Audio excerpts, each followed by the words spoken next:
becoming a first world. You remember Victor and Vivian about the cabinet meeting yesterday. So yeah, it was approved. But my question is, just briefly, what comes into your mind when you think of Kenya as a first world? Victor? First of all, infrastructure, that is number one, because that is the reason why that fund is being set up. Infrastructure in terms of roads, in terms of better communication, when you have good communication channels laid out as the media, given our space to operate independently, remember that. Infrastructure to mean education, health. Let's talk about things to do with the political stability in a country. For us to be a first world country, our political stability has just to be top-notch. We also have to talk about things to do with our GDP. Okay, what is our GDP? Does Wanjiku have that coin in her pocket? Let's also talk about things to do with the corruption. Are we fighting it? Is it there? When you compare ourselves with the Asian tigers, it's reported that just by you being mentioned that you're corrupt in certain countries in the world, just by a mere mention, by midday you are no more. By midday you are no more. In the morning, at around this time, by midday your case is closed. So are we there yet? Just that question, Vivian. I mean, you've rightfully put it. I don't even need to add much onto that. But of course, top of the list, our infrastructure needs to be, as we say, A1. It needs to be perfect. It needs to be well done, you know, with the roads and all. And of course, our systems need to be working, you know, the systems being healthcare, education, all of that. I mean, Victor, you've clearly put it as it is, our GDP and all of that. And when you talk about corruption, I want to get to that. You know, as we strive to become a first world country as Kenya, you know, and that is something that our president is really passionate about. You know, we've heard him say that countless times, and he's actually putting things into place to ensure that we get to that point. When it comes to corruption, you know, the other day, I think last week, one of the headlines on our papers was on how much we are losing to corruption every single day, and it was around 3 million shillings every single day. And if this is information that is out here, you know, what is our president doing about that? What are the rightful authorities doing about that, so that we are able to get to that point where we are a first world country? With corruption, it may be a bit tricky for us to get there, because now money is just being lost left, right, center, and that is money that should go into building the things that we've just talked about, from our infrastructure to our healthcare system to our education. So it's a big task ahead, but anyway, nothing is impossible. So if proper channels are put in place, we can get there. And we will get there eventually. Exactly, we will get there. It's not impossible, actually. It's all about leadership and governance, because even with the countries that we are comparing ourselves to, if you look at it, it's about the leadership at the end of the day that helped them get there. But not just the leadership, it's a leadership that is actually galvanizing the people, because you and I also have a part to play in terms of getting there, in the sense that people who have been mandated with whatever responsibilities, you know, people behind all these systems that we are talking about, the systems are working. There are people behind those systems. So if those people don't deliver, then the government and the president will not really be able to achieve it. So that's also very, very key. And talking about corruption, the biggest problem we have, because for us to be a first world country, economics, money plays a very big part. And doesn't mean that the first world, for that matter, do not have corruption. But I think in our setup, it's tolerated. It's like, it's normal, you know? Vivian, Victor, I don't want to get much into it, because it's one of those things that sometimes really irritate. But when somebody anakwambia nipatie ya macho, like we've lost it, like we can't just help for the sake of. So everybody's actually like I have to get something out of this, you know. So it's a noble idea. We can get there. We have all that it takes. And so we wish the leadership all the best, even as we Kenyans also, you know, work towards the same. So we hope to be, you know, guided on how we are supposed to go about this. But thank you once again for making the time for us. This is Good Morning Kenya.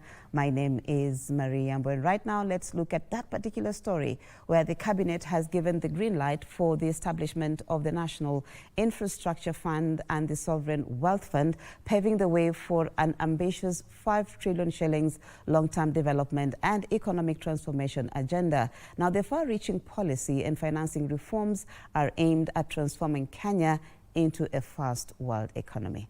Take a look. The government's ambitious 5 trillion shilling development roadmap inched closer after the cabinet gave the nod for the establishment of the National Infrastructure Fund and the Sovereign Wealth Fund. The National Infrastructure Fund, approved as a limited liability company, will serve as the government's main vehicle for mobilizing domestic resources, unlocking private sector capital and financing priority infrastructure projects. All privatization proceeds will be ring-fenced and invested strictly in public infrastructure, with every shilling expected to attract up to 10 shillings from long-term investors. To strengthen food security, the government plans to construct 50 megadams, 200 mini-dams and over 1,000 microdams, bringing an additional 2.5 million acres under irrigation. Transport infrastructure will be expanded through the dualling of 2,500 kilometers of highways, tarmacking of 28,000 kilometers of roads, and modernization of airports and ports, including Mombasa and Lamu. The cabinet also approved plans to add at least 10,000 megawatts of new energy capacity over the next 7 years, tapping into geothermal, hydro, solar, wind and nuclear sources to support industrialization and digital economy. Additionally, the cabinet okayed the establishment of a National Integrated Security Command and Control System to modernize public safety and enhance coordinated security response across major towns and border regions. This comes as President William Ruto embarks on his plan to move Kenya to a first world economy by the year 2055.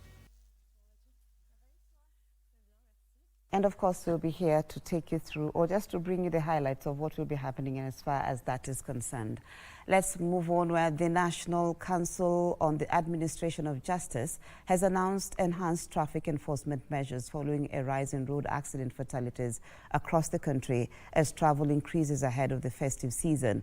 Meeting at the Supreme Court, the Chief Justice Martha Koome, together with police, prosecutors, transport regulators and anti-corruption agencies, unveiled a coordinated approach in a bid to reduce road carnage during the festive season and beyond. The move comes as official statistics show a 5% increase in traffic-related deaths in this year. Ben Chumba reports.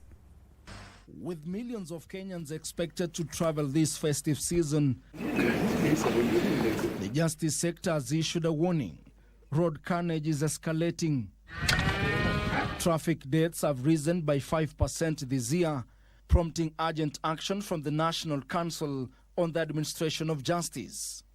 The meeting was held against a backdrop of an alarming rise in the number of deaths associated with traffic accidents, which have risen from 4,479 fatalities recorded the same time last year, that is 2024, which have risen to 4,682 recorded the same time in 2025, which is a 5% increase. In a rare show of coordination, courts, police, prosecutors and transport regulators agreed on a joint enforcement strategy aimed at reducing deaths and speeding up traffic cases. We will deploy mobile courts using physical and electronic means as a deterrence and enforcement measure. Those who will require legal representation will be accorded an opportunity and encouraged to reach out to their advocates within a reasonable time. And we will be sharing the links every day where the mobile traffic courts are operating. To address corruption concerns, The Ethics and Anti-Corruption Commission will also deploy officers along major highways to monitor traffic enforcement. We want to urge Kenyans not to pay any bribe whenever they are arrested for violating traffic laws and regulations. Moreover, there will be monitoring of human rights violations. Authorities say the measures will be firm but fair, assuring motorists that festivities will not be disrupted unnecessarily. We will increase strategic deployment of roadblocks to intensify vehicle and motorbike inspection. Kenyans are encouraged to ensure that their vehicles and motorbikes are roadworthy before traveling. Particular attention will also be paid to motorbikes violating traffic laws and regulations. Motorists have been urged to obey traffic laws, avoid speeding and drunk driving, and report violations through toll-free numbers. No driver should be on the road for more than 8 hours without a stop. That education is going on, and we are repeating it here even for the drivers. You cannot aim to maximize, then endanger the lives of the drivers and endanger the lives of the passengers. The High Court is set to deliver a sentence against Reverend Patrick Tego Mutahi, the moderator of the General Assembly of the Presbyterian Church of East Africa, and the Secretary General Robert Waihenya, in a case where they are accused of defying a court order. Lady Justice Stella Mutuku will on Thursday give a ruling on a case in which they installed a church official, David Ndumo, as treasurer, despite a court order barring his installation. Here are the details in the scales of justice. Proceed. Reverend Patrick Tego Mutahi and his Secretary General Robert Waihenya will know their fate coming Thursday. This is after Lady Justice Stella Mutuku had mitigations from Mutahi Monday, where he pleaded for leniency. That's the point you're making, that he has made attempts. So perhaps, Your Lordship, all we can then say is that he has made the attempts, but then they have been unsuccessful. Mutahi, while tendering an unconditional apology for his reaction and omissions, promised the court he will endeavor to educate church members on the importance of adhering to court orders and the pursuit for justice. He has also advised and guided, and will continue doing so,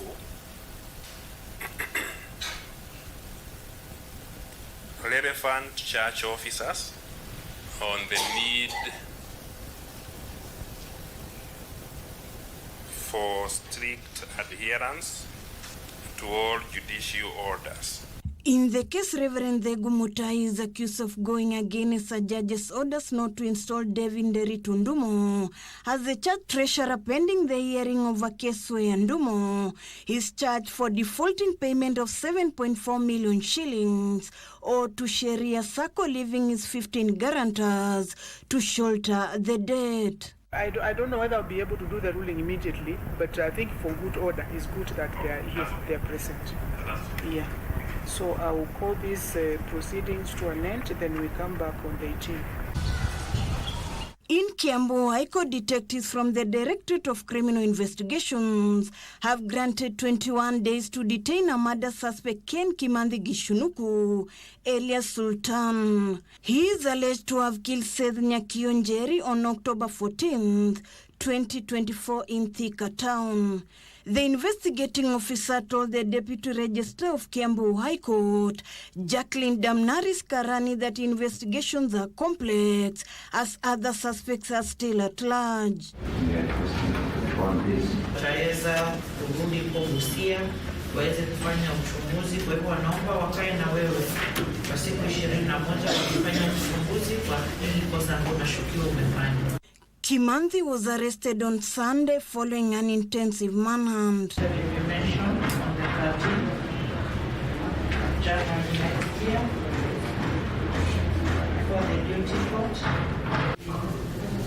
Still in Kiambu, a murder suspect Kennedy Kiaria was charged with the murder of Sarah Wambui Mungai that occurred on 6 February 2016 at Lollipop Pub in Karuri, Kiamba Sub-County. He pleaded not guilty, and Lady Justice Dora Chepkoni set 18 December 2025 as the date to give a ruling on his bail request. Now, President William Ruto is set to host the inaugural gathering of delegates from minority and marginalized communities this Thursday as part of festivities to commemorate the International Minorities' Rights Day. The meeting will shine the spotlight on the rights and welfare of minority and marginalized communities across the country and reflect on Kenya's progress in promoting inclusion and equality. Kenya is set to join the rest of the world this Thursday in marking the International Minority Rights Day. In line with the festivities, the head of state is expected to host a delegation of the marginalized and minority groups at State House, Nairobi. Speaking when announcing the planned festivities, 8 principal secretaries in a meeting with the presidential head of special programs and creative economy, Dennis Itumbi, said the day is aimed at giving a voice to the ethnic minorities and marginalized communities, in line with Chapter 56 of the Constitution on affirmative action. Here we met today to discuss the President's biggest agenda of inclusivity. I'm joined here by PS Omi Bashir, the PS Culture, Arts and Heritage, PS Sylvia Misea, PS State Department for Wildlife, PS Dokata Idris, PS Cabinet Affairs, PS Ano Ngombe, Gender and Affirmative Action. 18th of December, which is the UN International Day for Minorities. Even though it was agreed upon in the UN in 1992, it has taken us over 30 years for Kenya to recognize it during this administration of President William Ruto.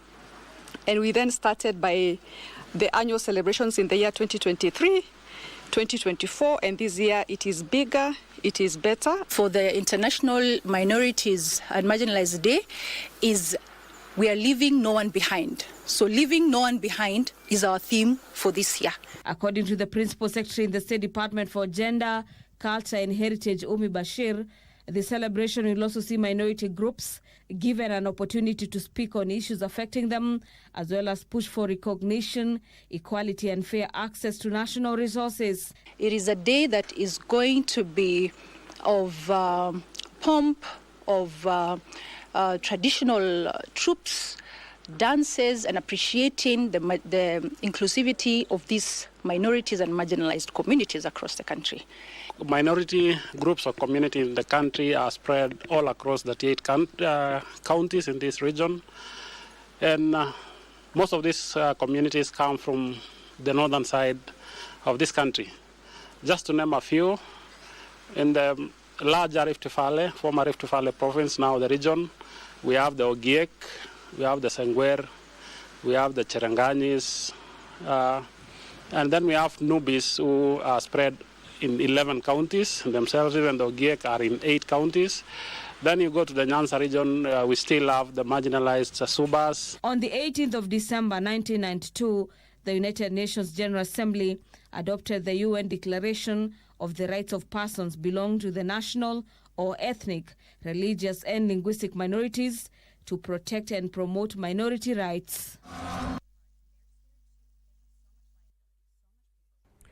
The planned Mai Mahiu dry port is expected to create over 100,000 employment opportunities and ease congestion of the cargo at the port of Mombasa.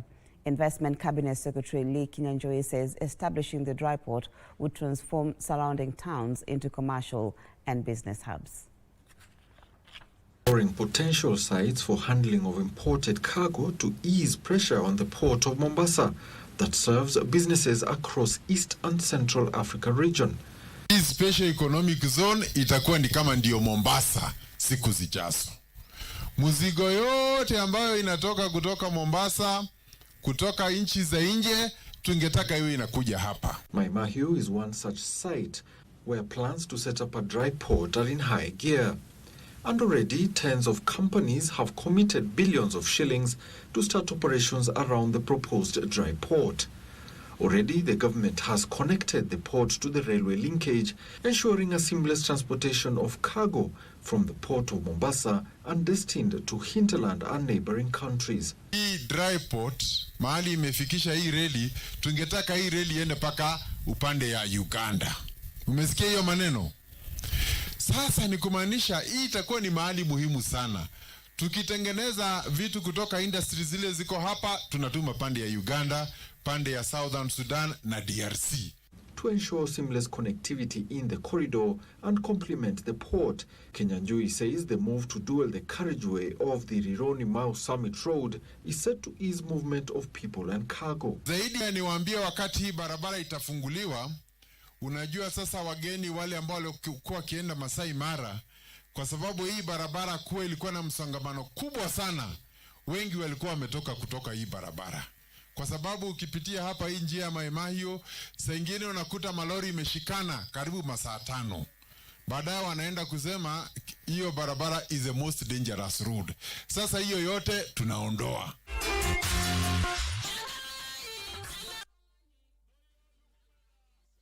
A look at sports now, where Gor Mahia's campaign to reclaim the FKF Premier League title got a major boost after Kensai Plascon Kenya signed an initial partnership deal to support the league giants for a period of 1 year. The deal is estimated to be worth 5 million shillings. FKF Premier League giants Gor Mahia will head into the second leg of the season motivated to accomplish their mission of reclaiming the top flight title after securing another sponsorship, this time from Kansai Plascon Kenya. The two partners signed the agreement today in Nairobi before Kogalo face Kakamega Homeboys in the next fixture on Thursday. We haven't been active in these partnerships for years, even though we have been in Kenya for 70 years. We wanted to grow the business in Kenya. Yes, I think this partnership with Gor Mahia will give us a lot more exposure. That's from a business perspective, that's number one. But I think as a corporate entity that's operating in Kenya, we also need to figure out other ways to give back to the community, to the society. We're already giving back through our paint businesses. We provide very good paint and the service is top notch. But other than that, we need, as a corporate entity, we need to figure out what we can do, what we can contribute to the Kenyan community. They are third on the log with 20 points, 1 point behind holders Kenya Police, who are top of the table, and former champion Stars KFC, who sit second. We were second in the last season. Does not deserve ruffling any feathers, but we want to say that we are determined this year to reclaim the league to be at the top. The sponsorship is a motivation to Kogalo, who have not registered a win in their last 3 matches, with their last win coming 4 weeks ago against Tusker FC. We want to transform Gor Mahia into the biggest and most successful club in Africa. And to do this, we are going to work with all relevant stakeholders, prospective sponsors inclusive, so that we build a strong team that is able to compete with the best in Africa. They have played a total of 11 matches so far this season, won 6, drawn 2 and lost 3, with their latest loss coming against their bitter rivals AFC Leopards 8 days ago.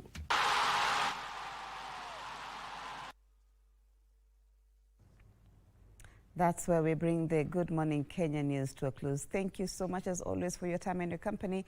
My name is Maria, and of course, Good Morning Kenya still continues. My colleague, that is Victor Lowe, will be up next in just a short moment.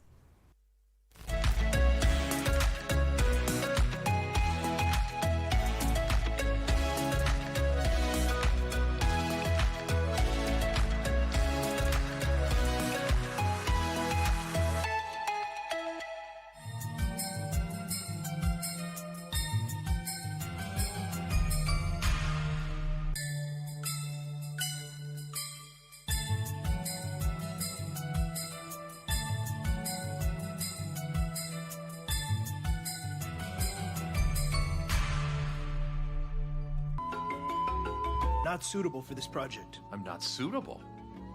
By what metric do you decide who's suitable? Lots of metrics. You have to understand, this has nothing to do with me and you. There is no me and you. Dacha will keep leading the team in Sana. You come back to Chongqing. and all will be well. That is going. It'll be a long time before I see him. That goes for us too. But I have to leave something. I can't just go back with my tail between my legs. Are you a talented artist? Or are you passionate about a topic you want to discuss? But money can be very hard to find for an upcoming artist. Don't worry, Studio Mashinani has got your back. Sign up on ajira.co.ke to book a session with your music and video producers across the country. Work on your music, jingles, spoken words, and even podcasts to realize your dream. All for free. Studio Mashinani, Radani Talent.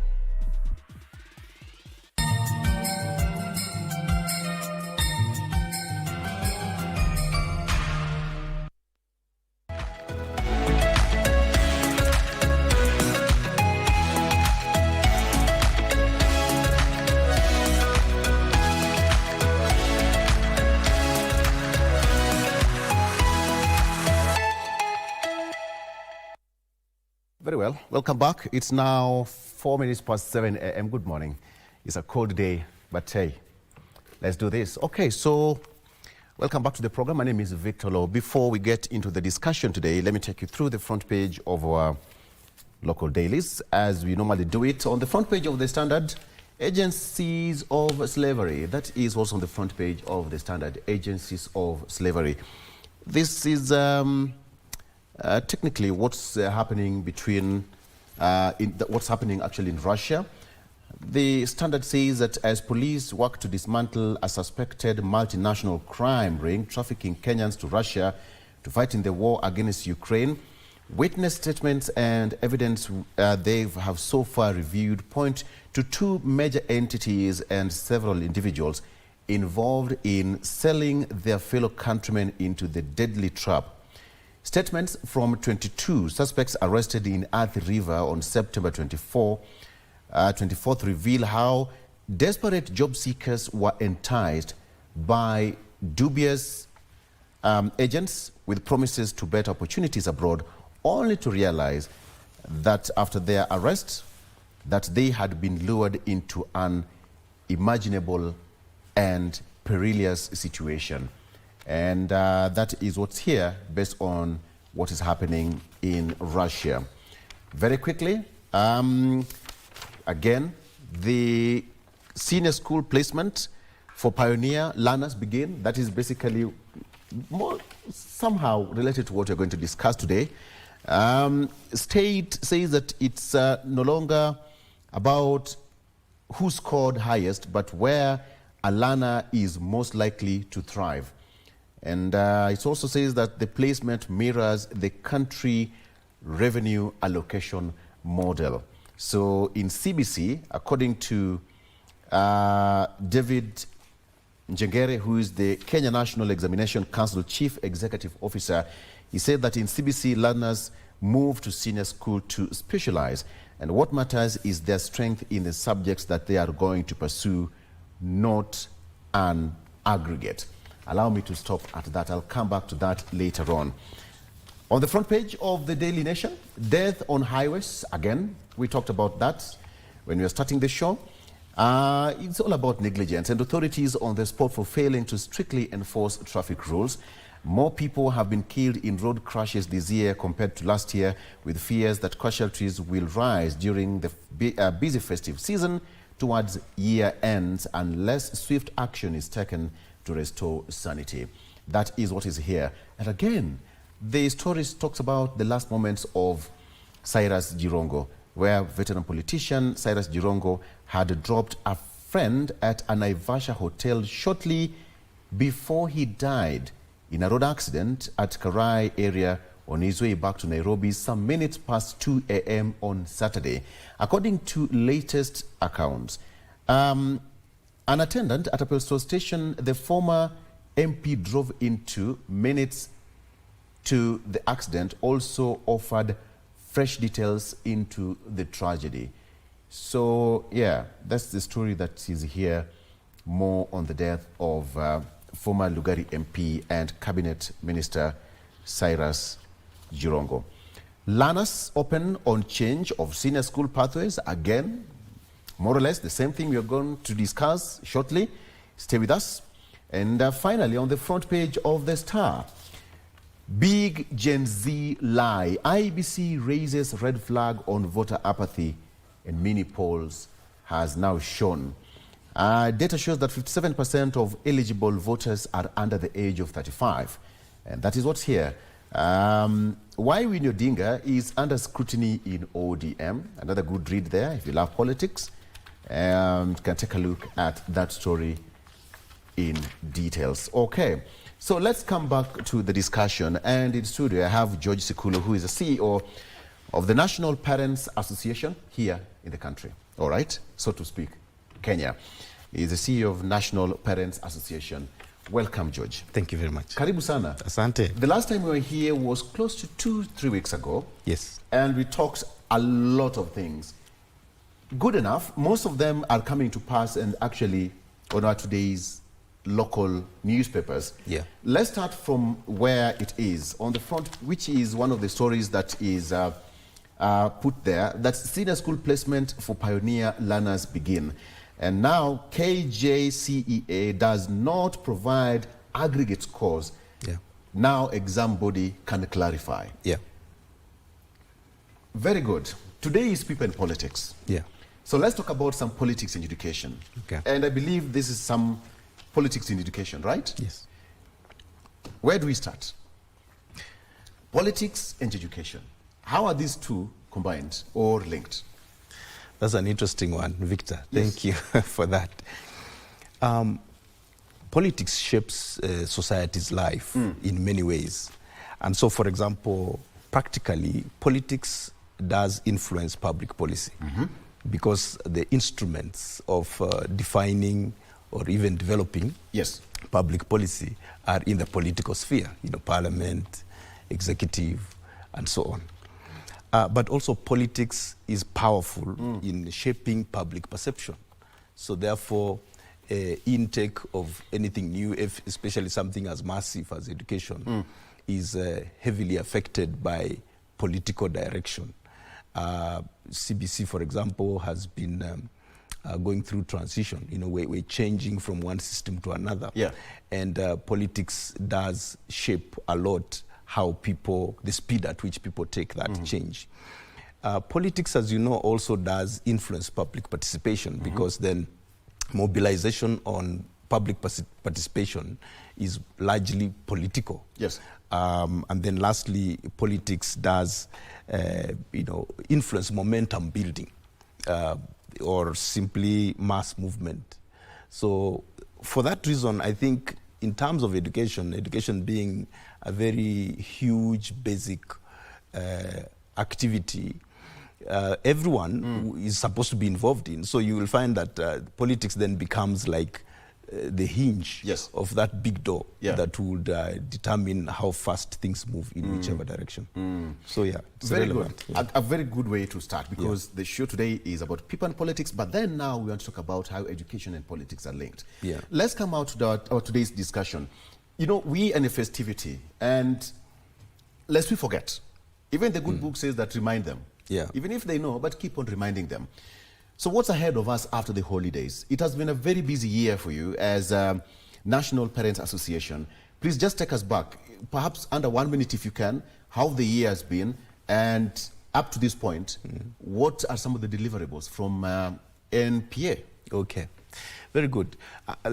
On the public side, it was a year that was sort of refreshing, but also, high tension for parents.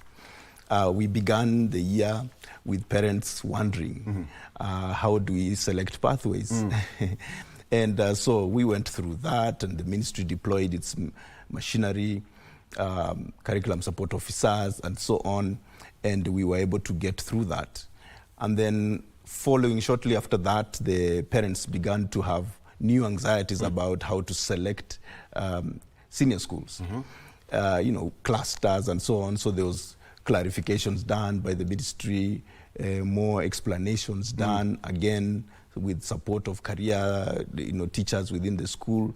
Again, parents were able to select. the schools. Yeah. And then after that, of course, there was the conversation about capitation delays, which again, brought in some tension, on the parent side.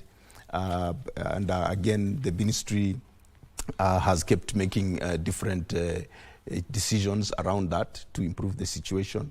Then towards the end of the year, there was the perennial worry about examinations. And especially now for the grade 9, because then it's a very new type of examination. It is competency-based examinations. We don't have past papers. The questions are a different structure of questions. They're very competency-based and so on. So that was an anxious moment also for parents, but we went through that. Interestingly, the young people, the grade 9s themselves were not really worried. It was more the parents worried, but the young people are not worried, I guess courtesy of the CBC system. CBE does make them very confident. So the young people themselves were not actually complaining, and they were not actually worried, but the parents were just worried because of where they're coming from in terms of history. And then we did get into, we did get into the anxiety of waiting for results, and then the results have come, and as you can see, it's a different tempo. It's not like what you're used to of this school is number 1 or this person is number 1. No, it's a totally different thing again, and we're living through that. As NPA, of course, we are glad that that working with stakeholders and supporting parents emotionally, we have been able to get through that. But also the interesting things at NPA this year is that we were able to work with the KICD to continue with sensitization of this whole CBE system, and we've been able to achieve sensitization in 24 counties. And so we're sort of looking forward to continuing to 47 counties. We also were able to co-create together with other stakeholders, especially the Directorate of Cohesion under the Executive Office of the President. We were able to co-create a manual for parents for inculcation of values. And then we were part of a pilot report on how value-based education will be deployed effectively in all the schools, because Zizi Afrique did sponsor a research in 73 schools on what we call the whole school approach. And that research does show how values can be inculcated, integrated in daily learning within a school environment. And so based on that success of that research, we're looking forward to working with stakeholders to deploy that across the country, in all the schools. And the parents do play a big role there, because then they are the ones who actually are the final beat in inculcating values. So going to your question on what we should be looking forward to. Before I get into that, perhaps what has been the response from the parent side? It must have been a very intense year. 2025, new system coming in place. Students alike, the ministry, the education system, everything was a buffet, of different things put together. What is the reaction like from the parents? Very mixed reactions. A big number just feeling it is strange. It's new, and I understand that, because it's new.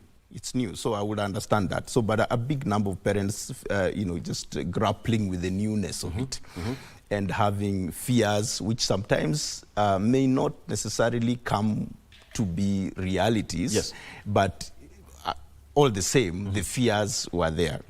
Of course, when it comes to something like examination, we don't have a big number of parents that are used to competency-based examination. We were having a conversation the other day with one of the heads of institutions, and and he made a very good comment. He said one of the children came to him after the examination and said, I was asked a competency-based question, I knew the answer, but I didn't have the vocabulary.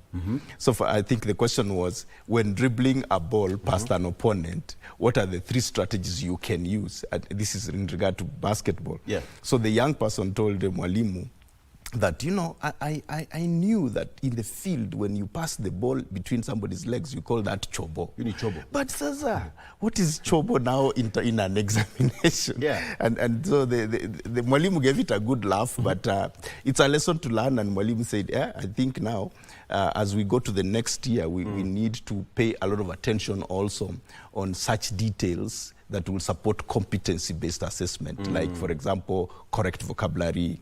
When working through practical steps, we also need to learn how to explain those steps, the theory behind the steps. Yeah, so there was that kind of mixed feeling where people are just finding things new and so on. By and large, there was anxiety. There was a sense of, I don't know what's going to happen next. There was a sense of, where do we really get information? Is this the information, or is there more information? Yeah.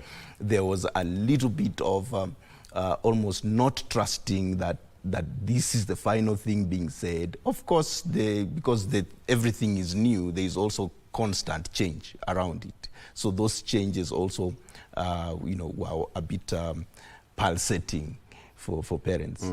But yeah, by and large, I think the good news is that as we have continued, the facts have been coming up by themselves. For example, we are through with examinations. We are through with pathway selection, and it happened. We are through with school selection. We are through with the examination. So now, as we look forward, we are looking for new things. Of course, there is now new anxieties around school placement, which we'll discuss again maybe on this show. But yeah, we are seeing that the things that we worried about have gone pretty well.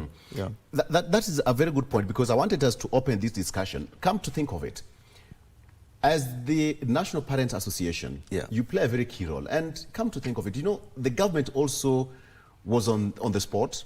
Talk of capitation, talk about capitation, you talked about placement, you talk about lack of textbooks. And KICD, a few days ago, said that publishers are also not being paid their dues, around 5 billion or something. And they're also holding on doing the printing and supply of textbooks. You can imagine schools are being reopened not too long from now. That is 2 weeks or 3. What are we looking at? And that brings me the question, what lies ahead of us after the holidays? After the holidays, after festivities, I think it is good for all stakeholders to remember that education is still going on. So that's important for us to know. And there are several things that we need to pay attention to. And one of them is what you've just said. So we have books that need to be distributed. As Professor Ngondo said, the print manuscripts are ready, but the publishers still have some logistical and administrative issues to work out with the ministry. I think for us as parents, we will only urge that does happen quickly, because we don't have time. So that should happen. We really, if it doesn't happen, it will be an anxious moment again. Now remember also that the teachers in senior school are also experiencing now the real actual learners for the first time. Yes. Of course, retooling has been done and so on, but that's that's a lab context. But this is the first time they are receiving now CBC learners who are a different lot of learners. One, they have a different paradigm. They think differently. They are trained differently. They are brought up differently. Yes. They communicate differently. They collaborate differently. They are creative.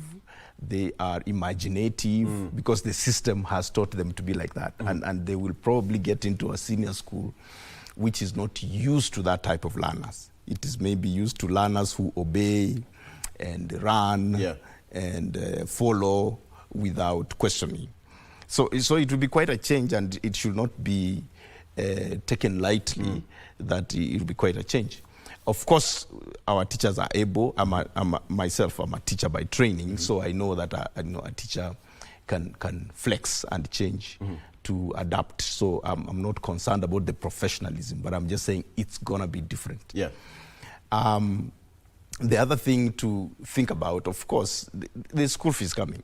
Again, many parents, they tend to be last-minute people. So there's school fees coming, and that's something to think about. There is uniform, to go with that. And then apart from the main textbooks that are given by government, there is also supplementary materials that are to be bought by parents. Again, those are also on the deck, and people should think about that. When it comes to the school itself, there are because when it comes to schools, because the results is already out. Yeah. And now I can imagine the anxiety and the focus is now on the grade 10 placement. Yeah. You can expound on that. Yes. So one is that we don't have worry about, as the ministry said, there is no worry about space. Yes. Because there is more space than the learners, because there was some extra space for Form 1 that had not been used in a school. So space is not a problem. But in terms of aligning that space to the new cohort, there will be a few things that will be needing adjustment.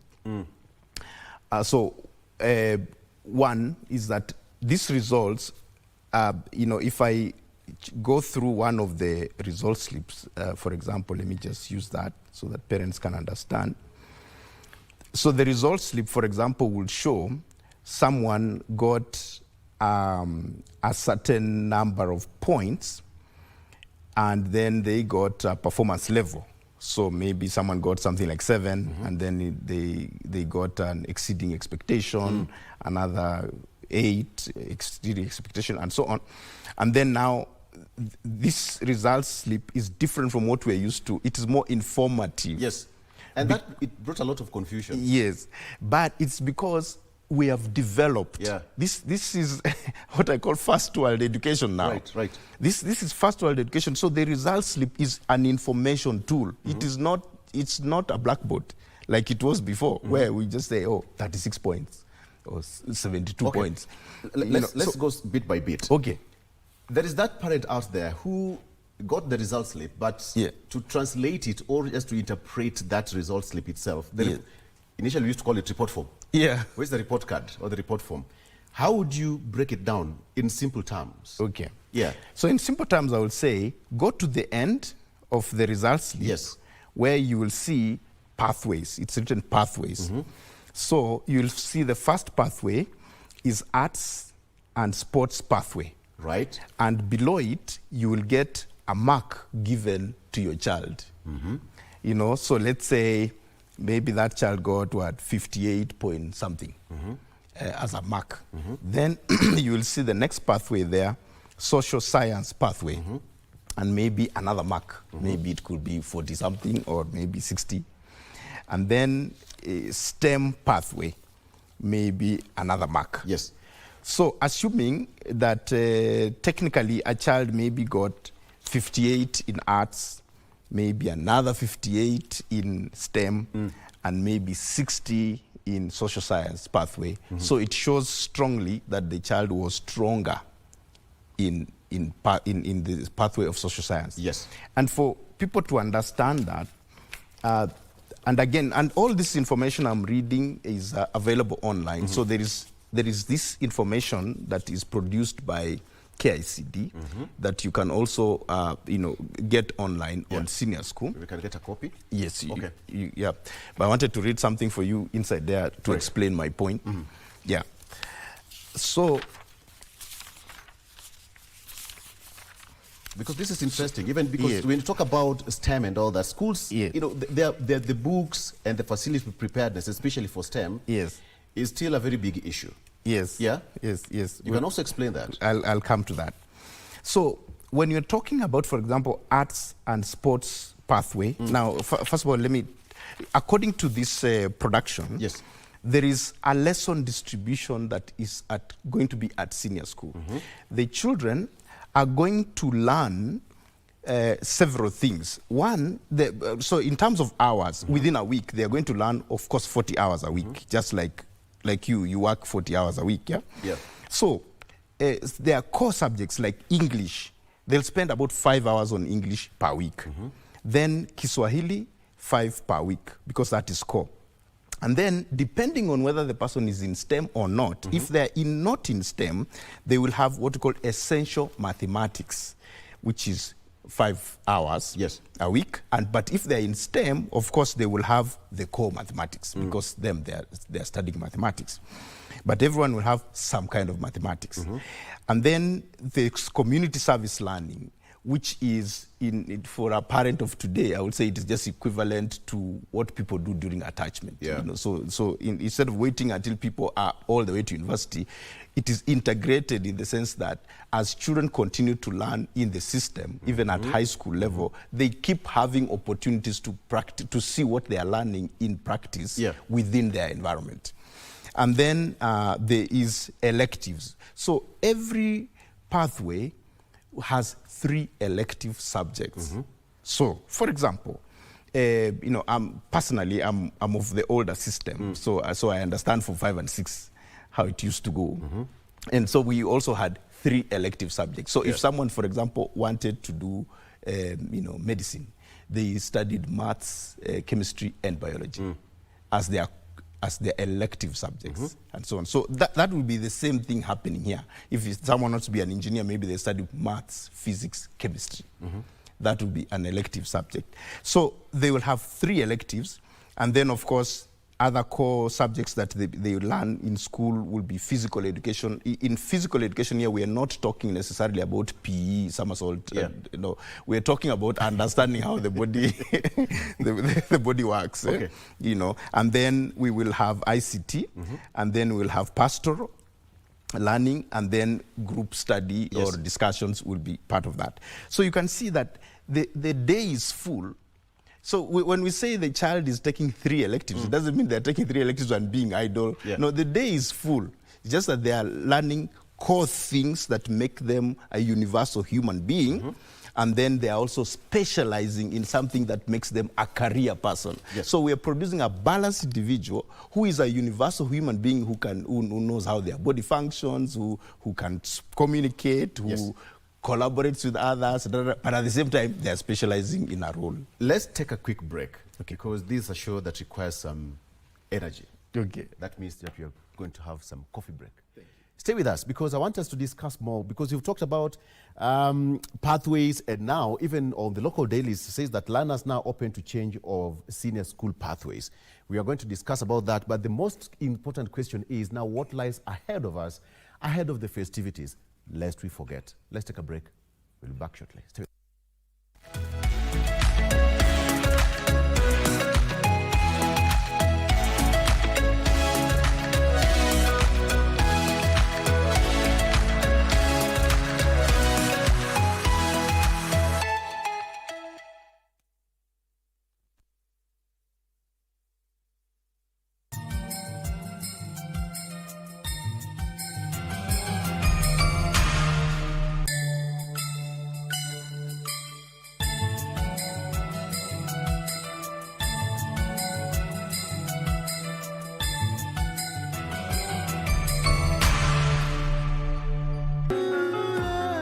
But it's not appropriate that she comes to my house to try to seduce you. We all know that's not true, Rebecca. It's just that it's just that I'm in love. Are you out of your mind or what? That man is a lot older than you are. He could be your father. You have the gift of making me relax. Oh, really? Marcelo doesn't know about this, but I was pregnant with his baby. What are you saying? It's been a long time. The last time we saw each other was right here, when your sister's accident happened.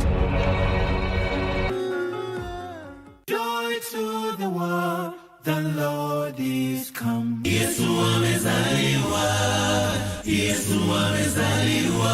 The holiday season is here again.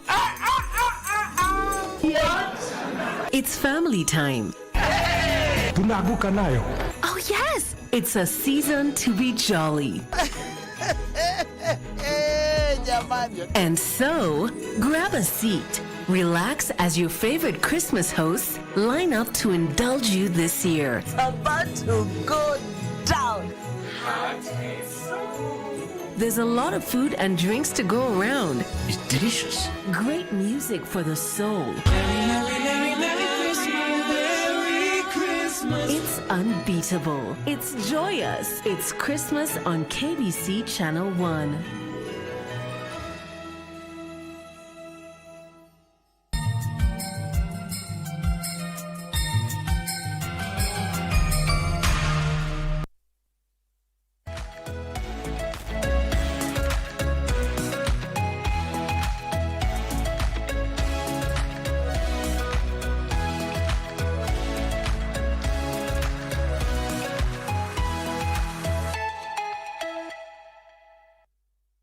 Welcome back. It's now time for us to get into it. And yes, cup of coffee. This is a branded cup, KBC, which means this is Good Morning Kenya. George, you also have yours? Yes. Very good. Good morning, Welcome. Kenya. Let's enjoy the coffee. Okay, George Sikulu is the CEO of the National Parents Association. Let's just talk about what lies ahead of us in 2026. But before that, let's talk about what the year has been for the parent, education system, the ministry, and even the students themselves. So, George, let me come back to you. How has the year has been for parents, for students, for teachers, for the education sector players, the ministry, everything?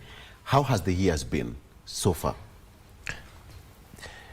In my view, of course we're progressing with very well with the CBE. Remember that this is the first year that the assessment part was now coming into play at national level. Now, I think it is important for parents to also understand that even this assessment at national level is only catering for 60% of the total market. So that's also something that people need to get used to. That the fact that the final tally of the candidate in the result was 40% from continuous assessment, which they called, I forget the name, but the continuous assessment was 40%, and that the final national assessment then is the one that was 60%. And so what they are getting is a mark of both what they got in the examination and what they got through their continuous work within the year. So that's a good thing.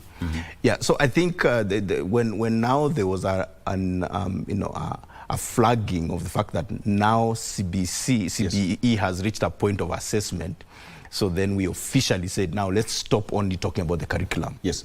And that's why the PS said, because now we are at assessment, we should stop talking CBC, because now the CBC is already having an assessment. So let's talk about the broad spectrum. So CBE, it means now we're talking about everything. We're talking about the pedagogy, we're talking about the curriculum, we're talking about the assessment, and so on. Some parents also confuse that to think that it's a change.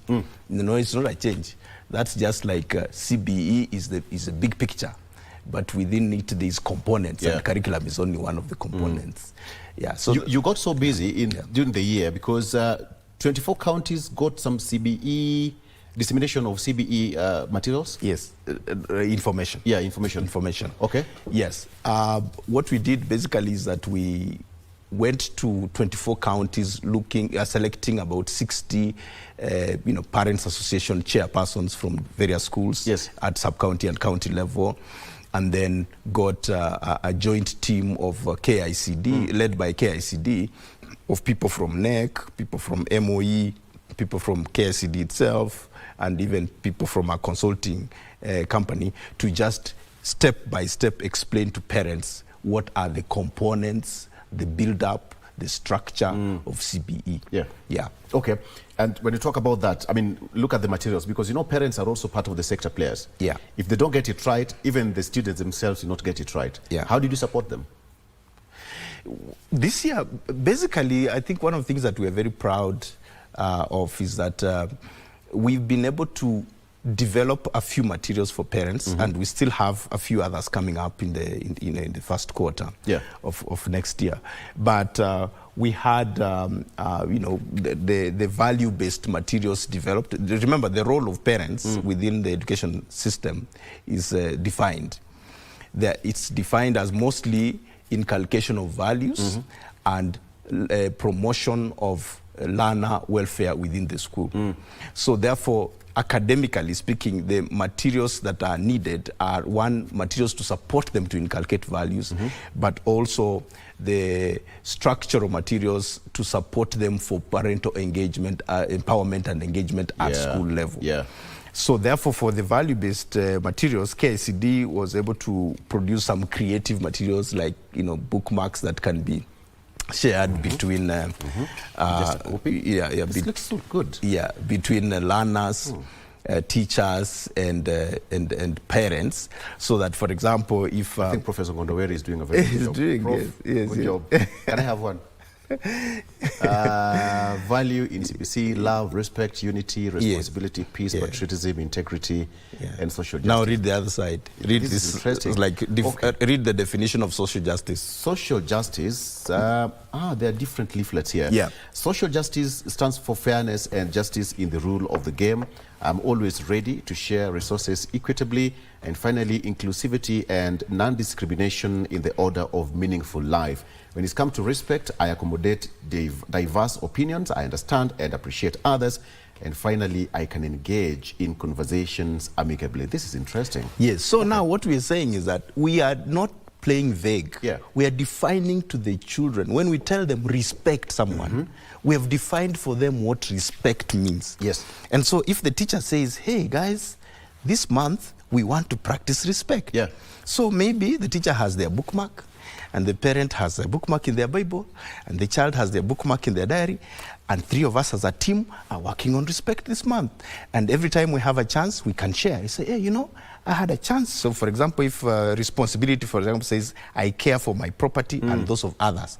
So a war story could be like, the other day, I saw something had spilled on my desk. And so I went and got some cloth and wiped it because I am responsible. So by the end of the month, through the conversations at home and also in school, we can then grow in responsibility. So this is a milestone that we have some materials for that. Of course, we also did produce the parents' manual on working together with the stakeholders, and we're able to launch nurturing national values in children and youth.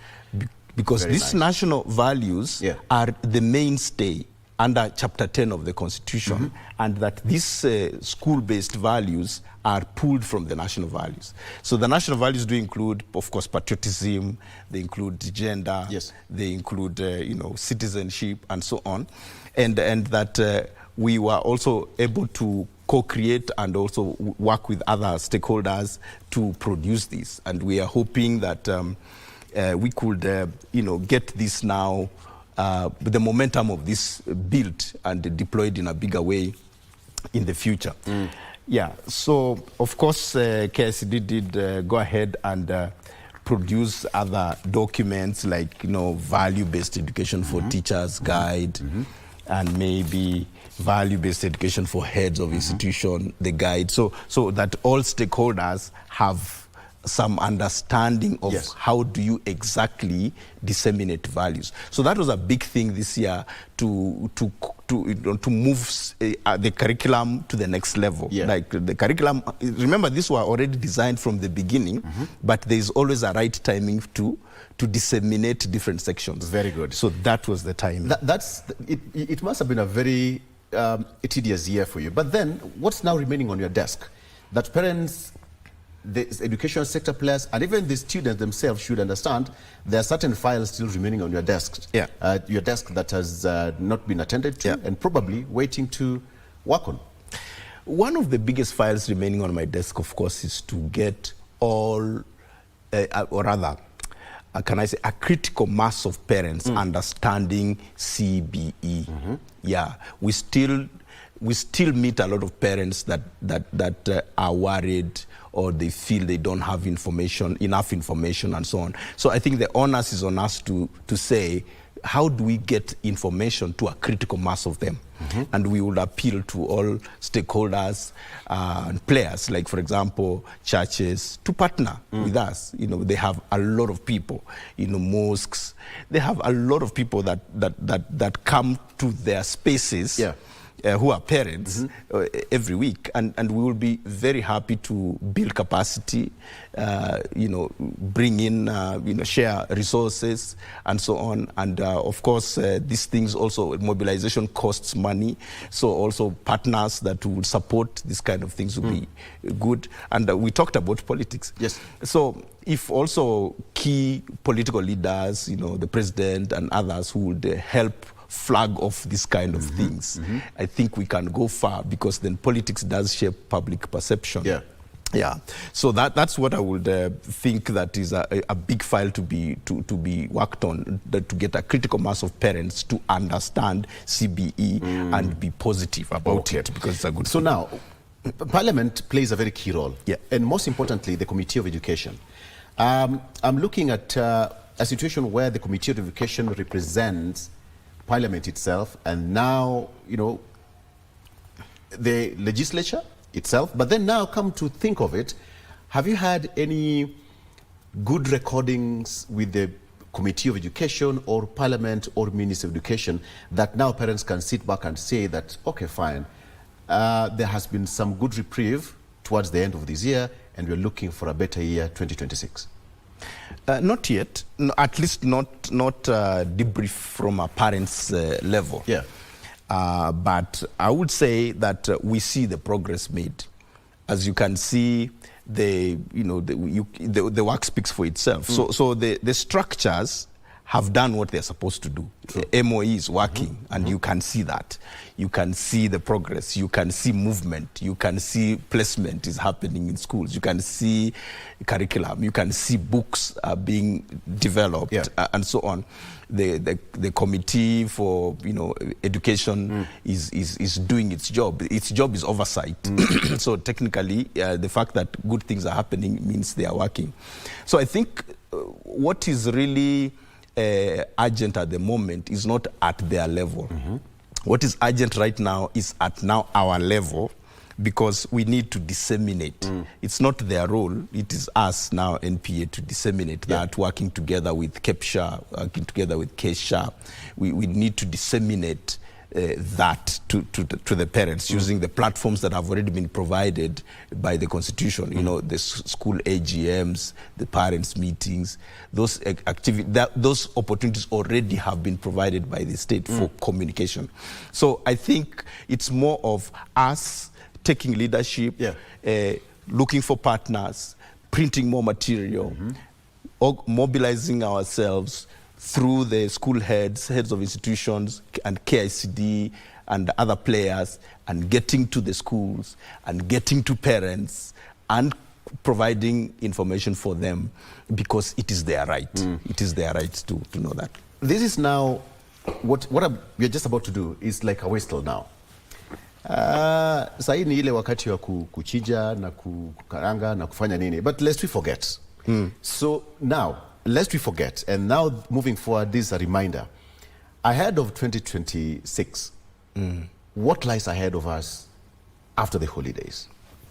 One, there is, first of all, the children have done exams. Yes. And the exam results may match what the child had envisaged. Or sometimes they could differ, because that is normal with assessments.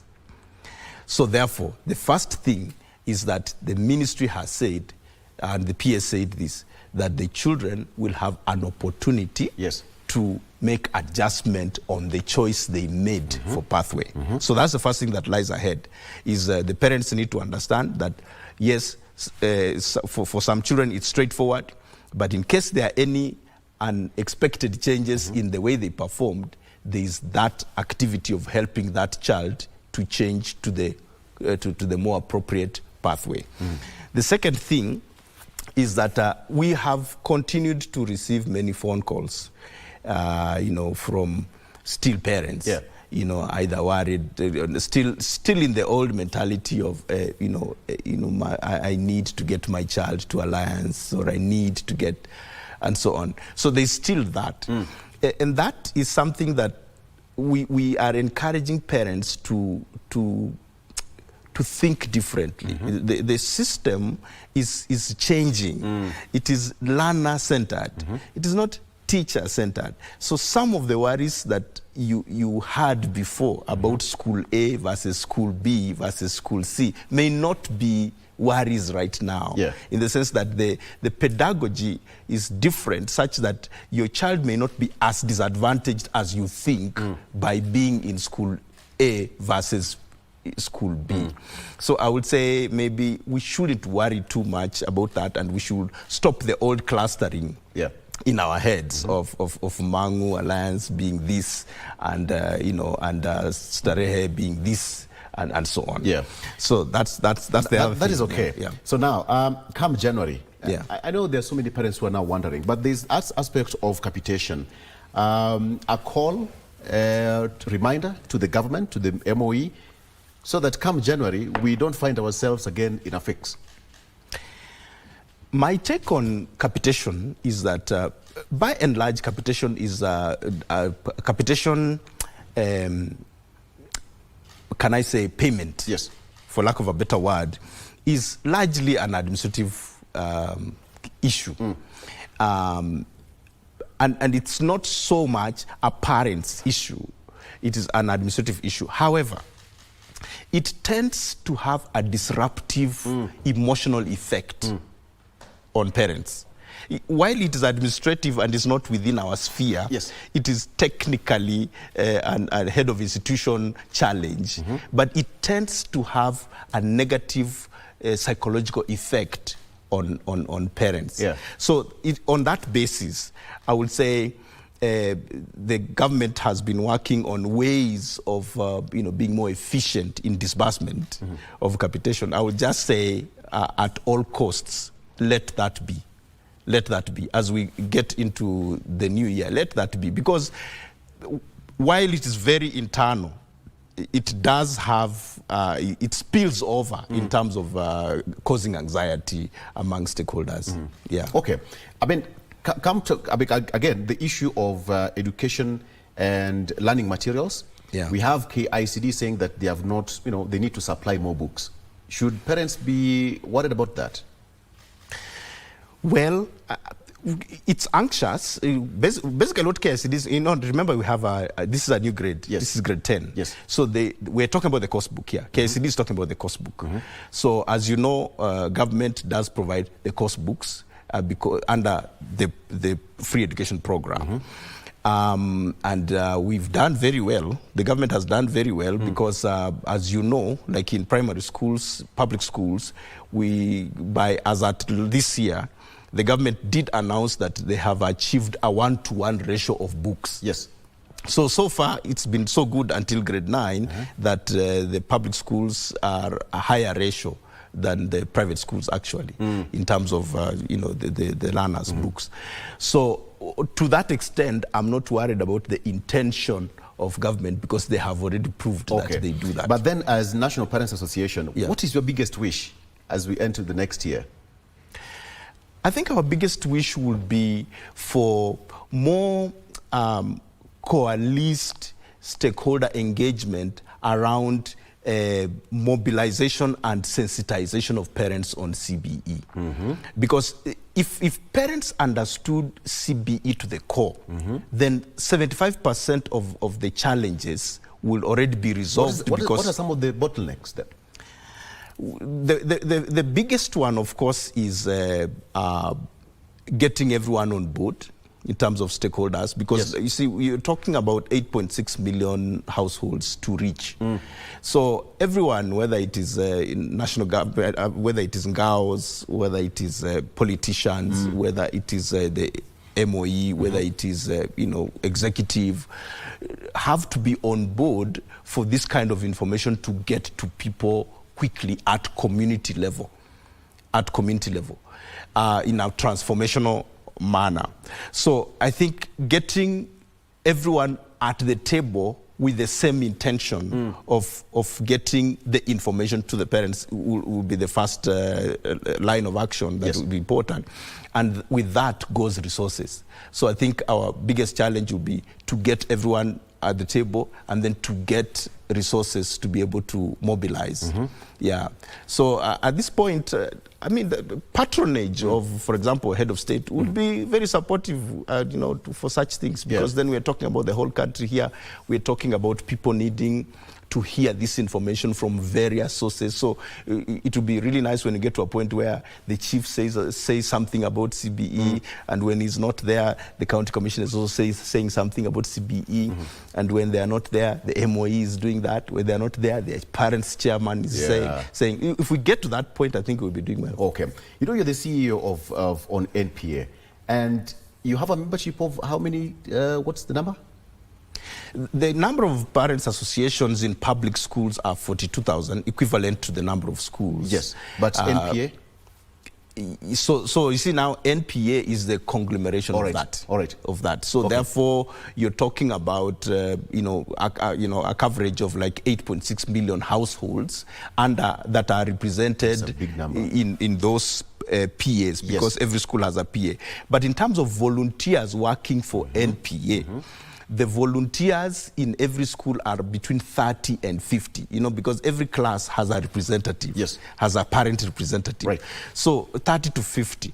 So technically, you're talking about 500,000 well-meaning Kenyans who serve for free in voluntary basis after they are elected to represent other parents, and I really want to hail them and support them, because they do a great job. They don't get paid, but they are either a chair or a class rep, and they attend meetings on behalf of parents, and they are available to explain things to parents, and that's about 500,000 people. People are going for holiday, and I'm so sure for you, your desk is still open, your office is still open, you're still meetings and meetings. But they're getting this gentleman is not easy. Calling him, I'll call you back, and that's it. Allow me to ask this question on behalf of the people you're representing. So what can you assure them that your office and your desk is doing to just give them some smooth transition into 2026? Let them enjoy their holiday in peace, and let them not be worried. Some word of assurance from your office. The word of assurance that I want to give parents is that the CBE still, in my opinion, remains the best education system that we could have for the future of the country. And especially as we think about moving the country to its next level, which the president is calling first world. And whichever word you call it, we need to move the country to its next level of success, and CBE is the best. So I think my encouragement to parents is don't panic about the mechanics of the program, because at the Ministry of Education, I see the technocrats are professionals working on it. And at our level as parents, we are available, and we're putting in effort to continue to provide information that we get from the technocrats to them. Our role is to disseminate. There are technocrats that are working on this information every time. Like when you see documents like this, they are done by professionals, the professors and so on. But our role is to take this and disseminate it, explain it in a language that can be understood. And this can be done through workshops, sensitization, public participation. And they can count on us. They can count on us for that. So we are going to continue to do our mobilizations. We are going to continue going around the country. We are going to continue providing information through the PAs. We are going to continue training the PA chairpersons with more of this information, and provide more of the tools and so on. So that we are going to continue to do. So that, they also understand that, yes, we are in the mood, we need to celebrate, but you can also remind them that, hey, January is almost coming here. What do parents need to do so that we don't get caught unawares? Well, I guess parents are probably already used to the drill. So As much as possible, I'm sure that most parents have already planned for their expenses. There will be school fees coming, there will be books needing to be bought, there will be uniform needing to be bought, and things like that. Yeah. There will, of course, be a number of parents who probably have cash flow challenges, which is understandable. God has a way of providing, because parenting is a gift from God, and so on. But still, I will just say, as we go through the festivities, lest we forget that there are still costs ahead of us, and eat sparingly.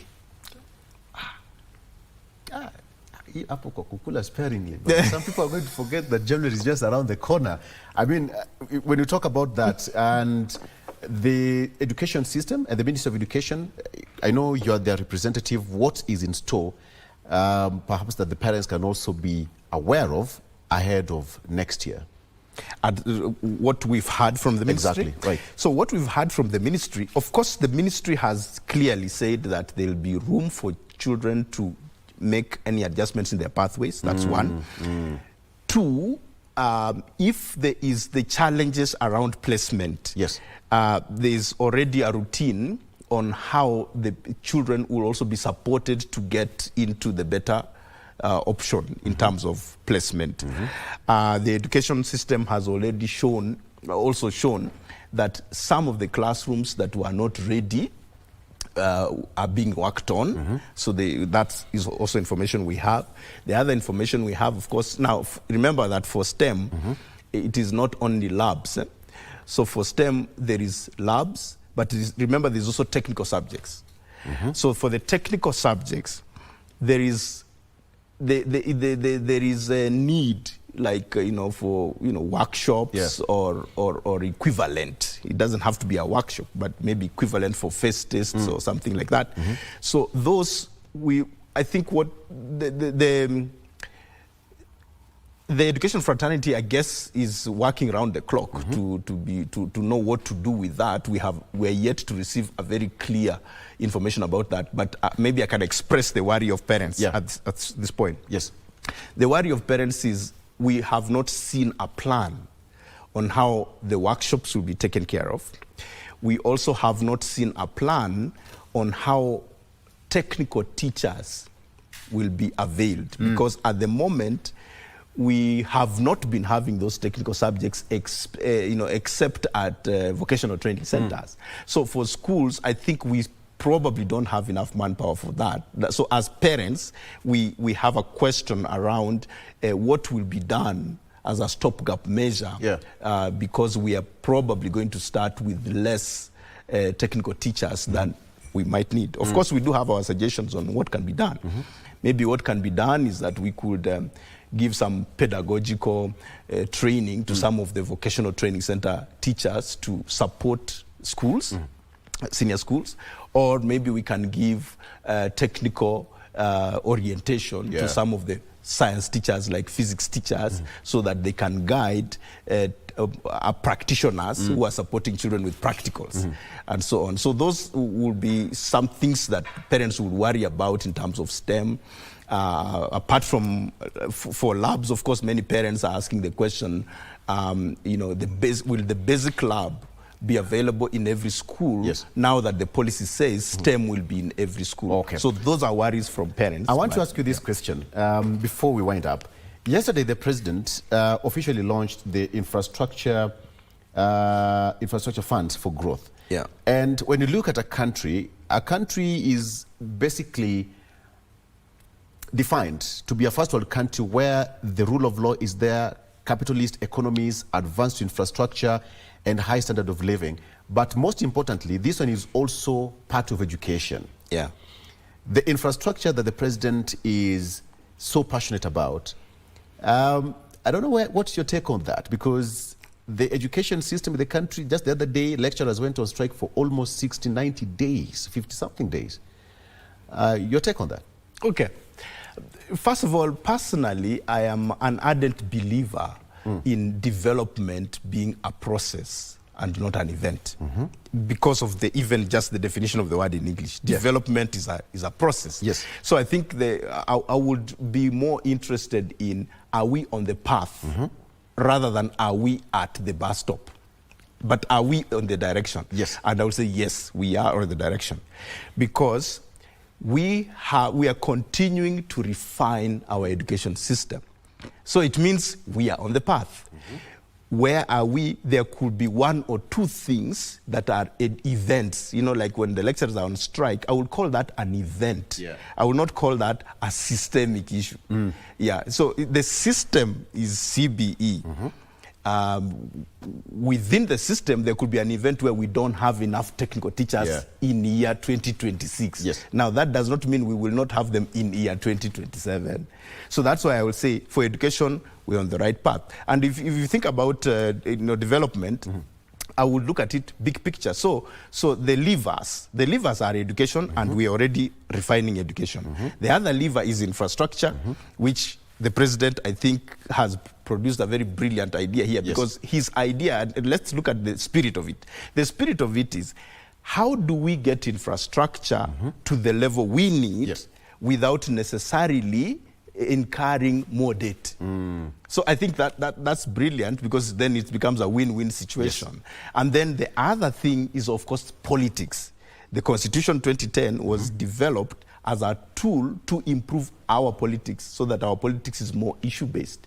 In terms of individuals playing within that politics, all being at the same level, not true, but the structure is such that it is leading to a future where the politics can work better for us. I didn't know you can also talk about politics. And all that. This is so interesting. Yes. George Sikulu, thank you so much for being a part of the show. It's been a good year for you. I know it's been a very busy one, trying to streamline everything to ensure that the association that you're representing work hand in hand with the Ministry of Education and the sector players, and we just wish that come 2026, everything is going to go as you planned. Thank you. Thank you so much for being a part of the show. You are welcome. You said you're a teacher. There is this quote. By training, yes. When the student is ready, the teacher will appear. How do you interpret that in one word? When the student is ready, the teacher will appear. When there is demand for learning, there will always be someone motivated to facilitate the learning. That is a quote by Lao Tzu. Thank you so much. Okay, that's where we wrap it up. Asante sana for being a part of the show. We were just reminding ourselves that, hey, much as we are going for the festivities, but remember there is something that is waiting for us come 2026. That is the next 2 weeks. So everything we do, remember to apply moderation. That is Aristotle's rule of golden mean. Everything you do, apply moderation. Thank you so much for being a part of the show. Let's take a break. And we come back, we're crossing over to Zinga. Rashid Mamkondo will be talking about road safety and emergency response. Stay with us. We'll be right back with more.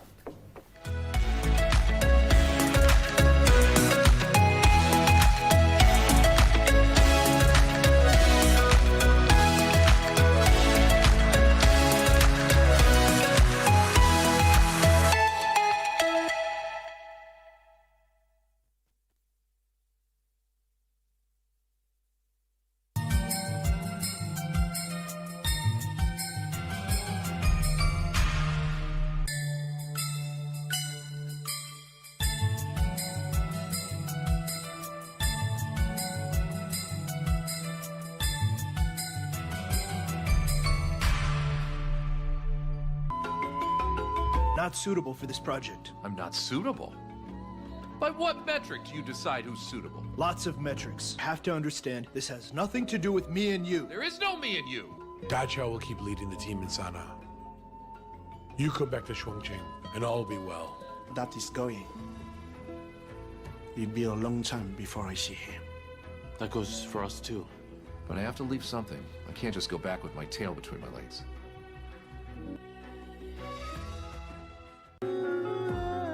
But it's not appropriate that she comes to my house to try to seduce you. We all know that's not true, Rebecca. It's just that I'm in love. Are you out of your mind or what? That man is a lot older than you are. He could be your father. You have the gift of making me relax. Oh, really? Marcelo doesn't know about this, but I was pregnant with his baby. What are you saying? It's been a long time. The last time we saw each other was right here, when your sister's accident happened.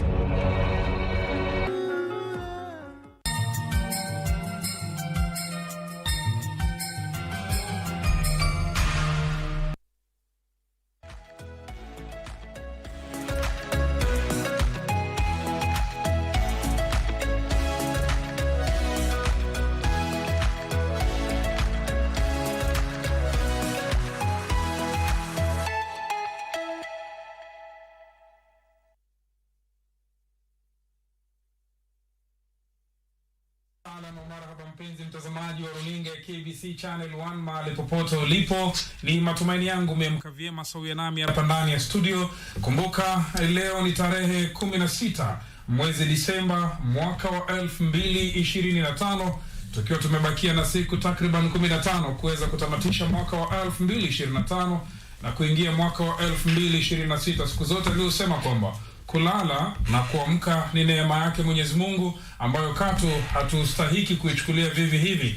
Lazima tuweze kushukuru. Tunapozungumza na wewe asubuhi ya leo, wapo ambao labda wanatayarishiwa mazishi, wapo ambao mpenzi msikilizaji wako hospitalini wanatumia pumzi ama oksijeni ya kulipa mamilioni ya pesa. Lakini angalia, mimi na wewe mtazamaji, Mwenyezi Mungu ameweza kutuchagua tuko hai tuweze kumshukuru, na si kwamba wale ambao wametangulia mbele za haki ni wajinga, sisi ni werevu. Hapana. Siku ikifika bila shaka utakwenda, lakini tumuombe Mwenyezi Mungu, yetu ni saizi tu, lakini tumuombe Mwenyezi Mungu kesho tuwe salama. Mpenzi mtazamaji, kama kawaida siku ya Jumanne kuanzia saa 2 hadi saa 3 watu na kipindi ambacho ni muunganiko wa runinga na radio. Yani ni kipindi unachokisikia kupitia KBC Radio Taifa na runinga ya KBC Channel 1. Na asubuhi ya leo mtazamaji, ajali za barabarani zinaendelea kuangamiza maisha ya Wakenya siku baada ya siku. Takwimu za mamlaka ya kitaifa usalama barabarani NTSA zinaonyesha kuwa maelfu ya watu poteza maisha kila mwaka huko barabara kuu kama Nairobi Mombasa, Nairobi Nakuru na Kisii Kisumu zikiendelea kurekodi ajali mbaya. Mpenzi mtazamaji, mwendo kasi, ulevi na uzembe vinaendelea kulaumiwa. Katika juhudi za kupunguza ajali, mamlaka ya usalama nchini barabarani NTSA kwa kushirikiana na maafisa wa polisi imeimarisha doria, kufanya kampeni za uhamasishaji hasa wakati huo msimu wa sherehe. Mashirika kama vile St. John's Ambulance yanaendelea kutoa mafunzo ya huduma ya kwanza, mpenzi mtazamaji, uokoaji wa dharura na kampeni za kuelimisha jamii kuhusu hatua za haraka za kuokoa maisha ya ajali zinapotokea. Leo mpenzi msikilizaji, tunaangazia usalama barabarani na juhudi za kuokoa maisha barabarani, nikiwa na wageni wangu. Kwanza ni Bwana Samuel Musumba, meneja usalama barabarani NTSA. Karibu sana Bwana Musumba. Asante sana bwana. Na vile vile pia tuko naye ndani ya studio Bwana David Machari ambaye ni afisa wa mipango kutoka St. John's Ambulance Kenya. Karibu sana. Asante sana. Na vile vile tuko naye Hezron Nambiro, meneja wa mpango wa afya ya jamii St. John's Ambulance. Karibu sana. Asante sana Rashid. Kama kawaida kukuletea kipindi hiki ni mimi mtangazaji wako, niite jeshi la mtu mmoja. Jina langu naitwa Rashid Momkondo, na moja kwa moja nikianza naye Bwana Samuel Musumba. Ajali zimeendelea kuongezeka licha ya sheria kuwepo. Kama NTSA, ni hatua gani mahsusi mnazochukua kukabiliana na tatizo hili? Asante sana Bwana Rashid. Na nashukuru pia kwa hapa kwenye studio asubuhi hii ya leo. Na mwanzo nitoe rambirambi zangu pamoja na shirika zima la NTSA kwa wale ambao wameathiriwa kutokana na ajali hizi. Hali haijakuwa nzuri, hususan Disemba hii tumeona ajali zikizidi kuongezeka. Tangu mwaka uanze Januari mpaka wa leo tumepoteza watu zaidi ya 4679. Hao ni watu wengi sana. Ukilinganisha na mwaka jana kipindi kama hiki 4500 nafikiri, ilikuwa sasa 5% imeongezeka. Hao ni watu wengi sana, ni maisha ya watu wengi sana. Tangu mwaka uanze Rashid, tumekuwa na kampeni nyingi sana, na kampeni zote hizi zimelenga kuhamasisha watumizi wote wa barabara sote humu nchini, hususan kukabiliana na tatizo letu kubwa ambalo ni tabia zetu, jinsi tunavyotumia barabara. Hizi barabara zimekuwepo, zipo nyingi nzuri tu, magari mengi mazuri tu, japo kuna machache hapa na pale ambayo labda yana matatizo. Kwa tumezidi kuhamasisha umma kutumia barabara hizi vizuri sana. Tumekuwa na vipindi vya kukutana na madereva wenyewe, hasa madereva ambao wanaendesha haya magari ya kubeba abiria na pia uchukuzi wa mizigo. Tumekuwa na vikao vingi sana na wao, na hata wale tunaita transporters wenyewe, wale wanaomiliki hayo magari, tumekuwa nao, tunajaribu kushauriana tufanye nini, tufanye lipi. Ikafika hata kipindi ambacho tukasema sasa kama nchi, hebu tuwe na malengo fulani kukabiliana na tatizo, kwa sababu ni tatizo la nchi nzima. Na tukaja na ile plan mzima ya miaka 5 ambayo tunaita national plan. Na katika hiyo plan tukawa na mazungumzo na watu wengi sana, tukasema hebu sasa kila mtu tuangalie tatizo hili sote pamoja, kwa sababu si NTSA peke yake, sio polisi peke yake, sote lazima tuangalie jambo hili. Kwa hivyo ukiangalia hiyo plan imekuwa na mikakati mingi sana. Kuna mambo ya barabara yanahusishwa katika hiyo plan. Kuna mambo haya enforcement pia yako ndani katika hiyo plan. Mambo haya ya emergency response ambayo wenzangu watazungumzia hapa yao katika hiyo plan. Kwa ni mambo mengi tu mazuri ambayo yako hapo. Na yote ni kuhakikisha kwamba tunapunguza visa hivi ambavyo vimekithiri sana. Mwezi huu wa Disemba sasa tumejumuisha kampeni nzima ya enforcement na pia kuhamasisha yote pamoja. Kwa hivyo unakuta katika barabara zetu zote maafisa wako pale, na sio sisi pekee tu, tuko pamoja na maafisa wengine. Tuko sana kitengo cha polisi. Jana ulisikia hata jaji mkuu akisema sasa tuko mpaka na EACC hub, tuko na LSK pia wako pale, tuko Kenya Prisons, kila mtu yuko pale barabarani kuhakikisha tu kwamba Wakenya wanasafiri wafike nyumbani salama salimini. Kwa hivyo ni mipango mingi tu, japo kidogo tunafanya lakini hatuponyoka mahali tunafanya inatuponyoka kidogo, lakini ni mambo mengi tu. Na pia jana msikilizaji mkuu akisema kwamba pia tutakuwa na zile court, mobile court kwenye barabara zetu hizi, ili kuhakikisha kwamba ikiwa utapatikana hatia haraka ushughulikiwe, kisha aidha uwekwe ndani ama uendelee safari yako. Yategemea ni kosa gani ambalo umefanya. Kwa hivyo mipango mingi tu ambayo tunajaribu kuhakikisha kweli kwamba kila mtu anafika nyumbani akiwa salama. Bila shaka utangulizi mzuri sana Bwana Samuel Musumba. Anasema wanajaribu kila waelezavyo, lakini sijui nakuaje mara natuponyoka. Wanasema Waswahili siku zote ajali haina kinga. Rudi kwako ndugu yangu David Masharia. Labda kwa muhtasari kwanza, St. John's Ambulance huwa mnafanya nini?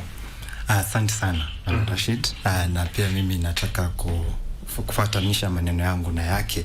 Seme tunawaambia pole ambao wamepata ajali, na tutaendelea kushirikiana kwa haya mambo yote. Sisi kama St. John shirika huwa tunapeana mafunzo ya hiyo huduma ya kwanza. So huwa tunafunza, kuna ile tunaita training, so hiyo tunaita mafunzo. Kwa haya mafunzo ya first aid, kuna aina mingi ya first aid. Kuna ile yenye tunaita basic life support, kuna ingine tunaita advanced life support. Haya yote, kuna pediatric first aid, ni aina nyingi ya first aid. Sasa katika haya mafunzo yetu sasa tunaendelea sasa kukua, na tunaingia kwa hiyo level ingine tunaita now first responders. Our first responders ni wale watu sasa watapeana huduma ya kwanza wakati tumepata kitu kama ajali katika barabara na katika community hizi vijiji zetu na huko kote. Sasa wao ndio huwa wanatusaidia katika kurespond. So hiyo ndio mambo ya huduma ya kwanza ya St. John. Ndio. Na labda zile huduma za kwanza mnazotoa zina impact gani kwa jamii yetu? Zina umuhimu gani kuokoa maisha? Asante. Huduma ya kwanza inakusaidia wewe kama mtu mwenye amepata hiyo ajali kukua. Kwanza tunafanya kitu tunaitwa stabilization, kukufanya usiendelee kuumia zaidi kuzidi ile umeumia. So kitu ya kwanza, kuna watu wakiwa kwa hali, kuna ile inaitwa kupoteza damu. So kuna hizo vitu huwa tunafanya, kuna stabilize. Kuna ingine kama wale watu wanapata kitu kama cardiac shock, hizo pia kuna wa responders wetu pia huwa wanasaidia kwa hiyo maneno.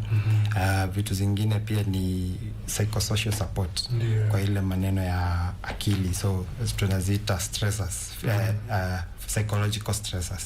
Kwa hiyo mambo ya akili hiyo pia inasaidia.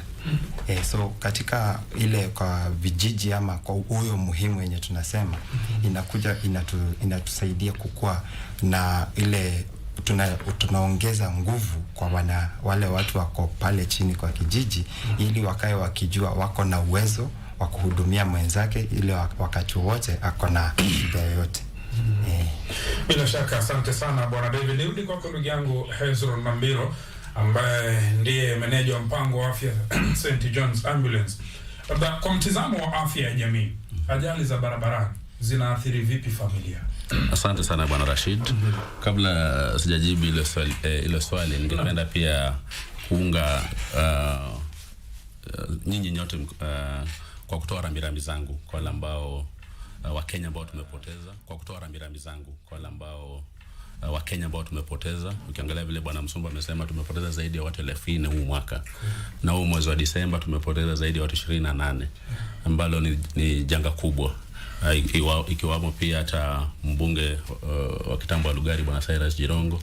So nawapa rambirambi zangu kwa wale wote ambao wameathirika wakati huu. So ajali za barabarani zinaleta athari kubwa sana kwa jamii. Mwanzo, kupoteza mtu, hiyo ni athari kubwa kabisa. Yule mtu ambaye tunapoteza mtu kama baba, tunapoteza mtu kama mama, tunapoteza mtoto peke yake kwa ile familia. So kumpoteza pengine mtu ambaye anachangia, kama mtu ambaye ni tegemeo kwa ile familia, iko na athari kubwa sana. Unapata kwa ile familia watu wanakosa kwenda shule, watu wanakosa hata kupata chakula kwa sababu tegemeo ile familia tumempoteza. So hilo ni athari la kwanza ambalo ni kubwa sana. Pili, kuna athari kubwa kwa uchumi wa taifa. Wale ambao watu tunapoteza, wengi wao ni wafanyakazi ambao wanachangia uchumi wa hii nchi.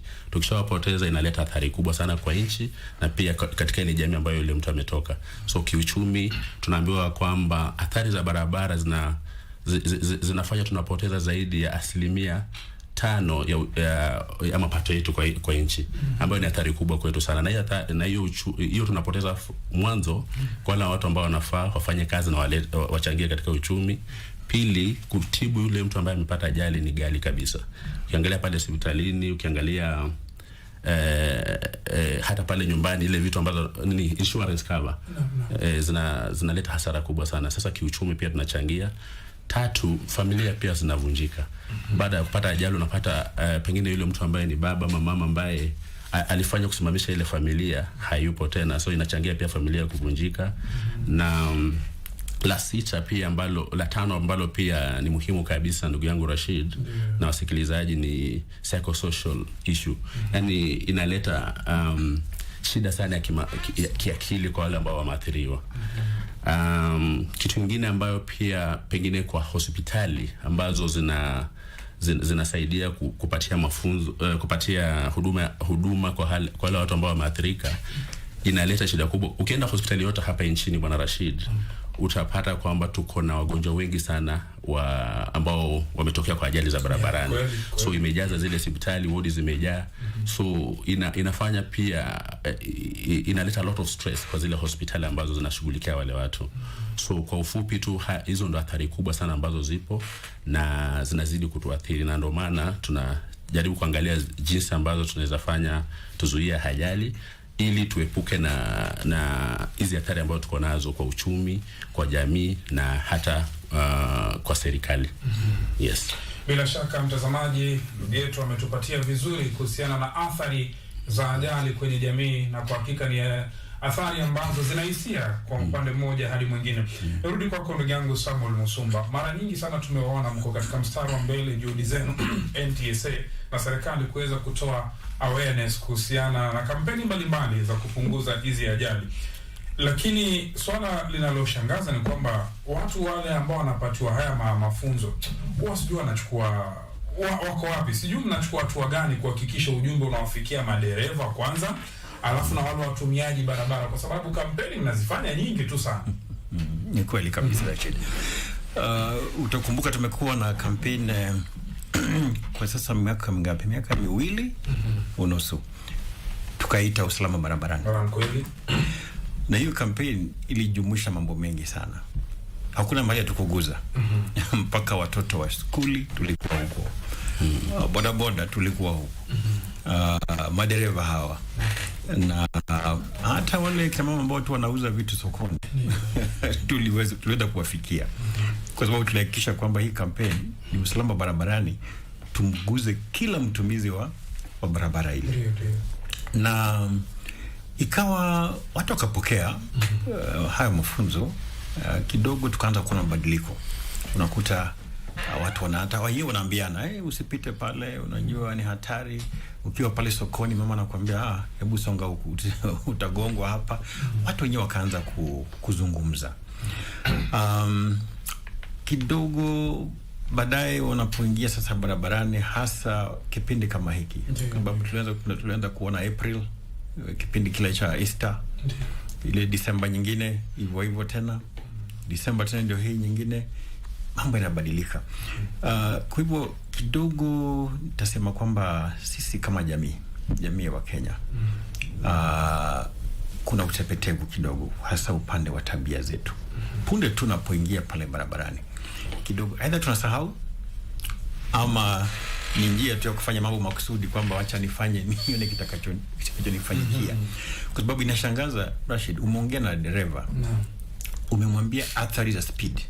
Kwa mfano, hata umeonyesha picha, kwa sababu tunapohamasisha watu tunaonyesha mpaka zile picha za watu ambao wameathiriwa. Unasema unaona huyu jamaa alipata haya majeraha ama alifariki kutokana na hii speed. Mpaka hata tunataja zile sehemu ambazo ni hatari. Wanazita hotspot. Tumetaja nyingi, tumezitoa. Hata Disemba hii tuliweza kutoa list mzima kwamba hapa mahali ni hatari. Maeneo ambayo hizo ajali zimetokea kwetu si maeneo mageni, na tumeambia watu hapo ni hatari. Ukifika Mahimai usifanye mzaha na ile barabara pale. Ukielekea sasa Naivasha, maeneo kama kwenda Kikopei kuingia ni hatari. Usifanye mchezo pale. Karai si mchezo. Kwa sababu ni barabara inateremka hivi. Kwa hivyo jihadhari. Lakini kidogo na usahaulivu. Niseme tu kwamba sisi ni wasahaulivu kama jamii. Tunashika siku mbili tunaacha. Na tena pia kuna jambo lingine ambalo nitasema kwamba ni la kibinafsi, kwamba kama haijanifanyikia mimi mimi sihusiki hapo. If it's not me, mimi hainijalishi. Sasa imekuwa ni jambo kama hilo. Na pia kuna madereva tu ambao kazi yao wakiamka kila uchao ni kuvunja sheria, kukwepa mkono wa sheria. Wakisikia leo tuko barabarani wataficha ya magari, hawataki kuja barabarani. Sasa unaficha magari, ndugu. Waswahili wanasema mficha uchi hafanyi hazai. Utazaa vipi ikiwa wewe unakimbiza unaficha yale magari? Utazaa vipi? Itakuwa vigumu. Kwa hivyo imekuwa ni jambo ambalo lazima watu wakumbushwe, nafikiri sasa kila wakati tu, sababu kidogo tuna ule usahaulivu. Lakini tumejaribu sana hizo campaign, miaka miwili, zaidi ya miaka miwili unafanya campaign kuhamasisha watu. Inasikitisha kuona kwamba hali ni kama hii ambayo tunaiona, hasa watu wazima. Watoto kidogo ni wazuri, watoto kuwafundisha hawasahau. Na hata unakumbusha wazazi wao, teacher alisema usitumie soda kali, teacher alisema usiongee kwa simu ukiendesha gari. Watoto wanaongea.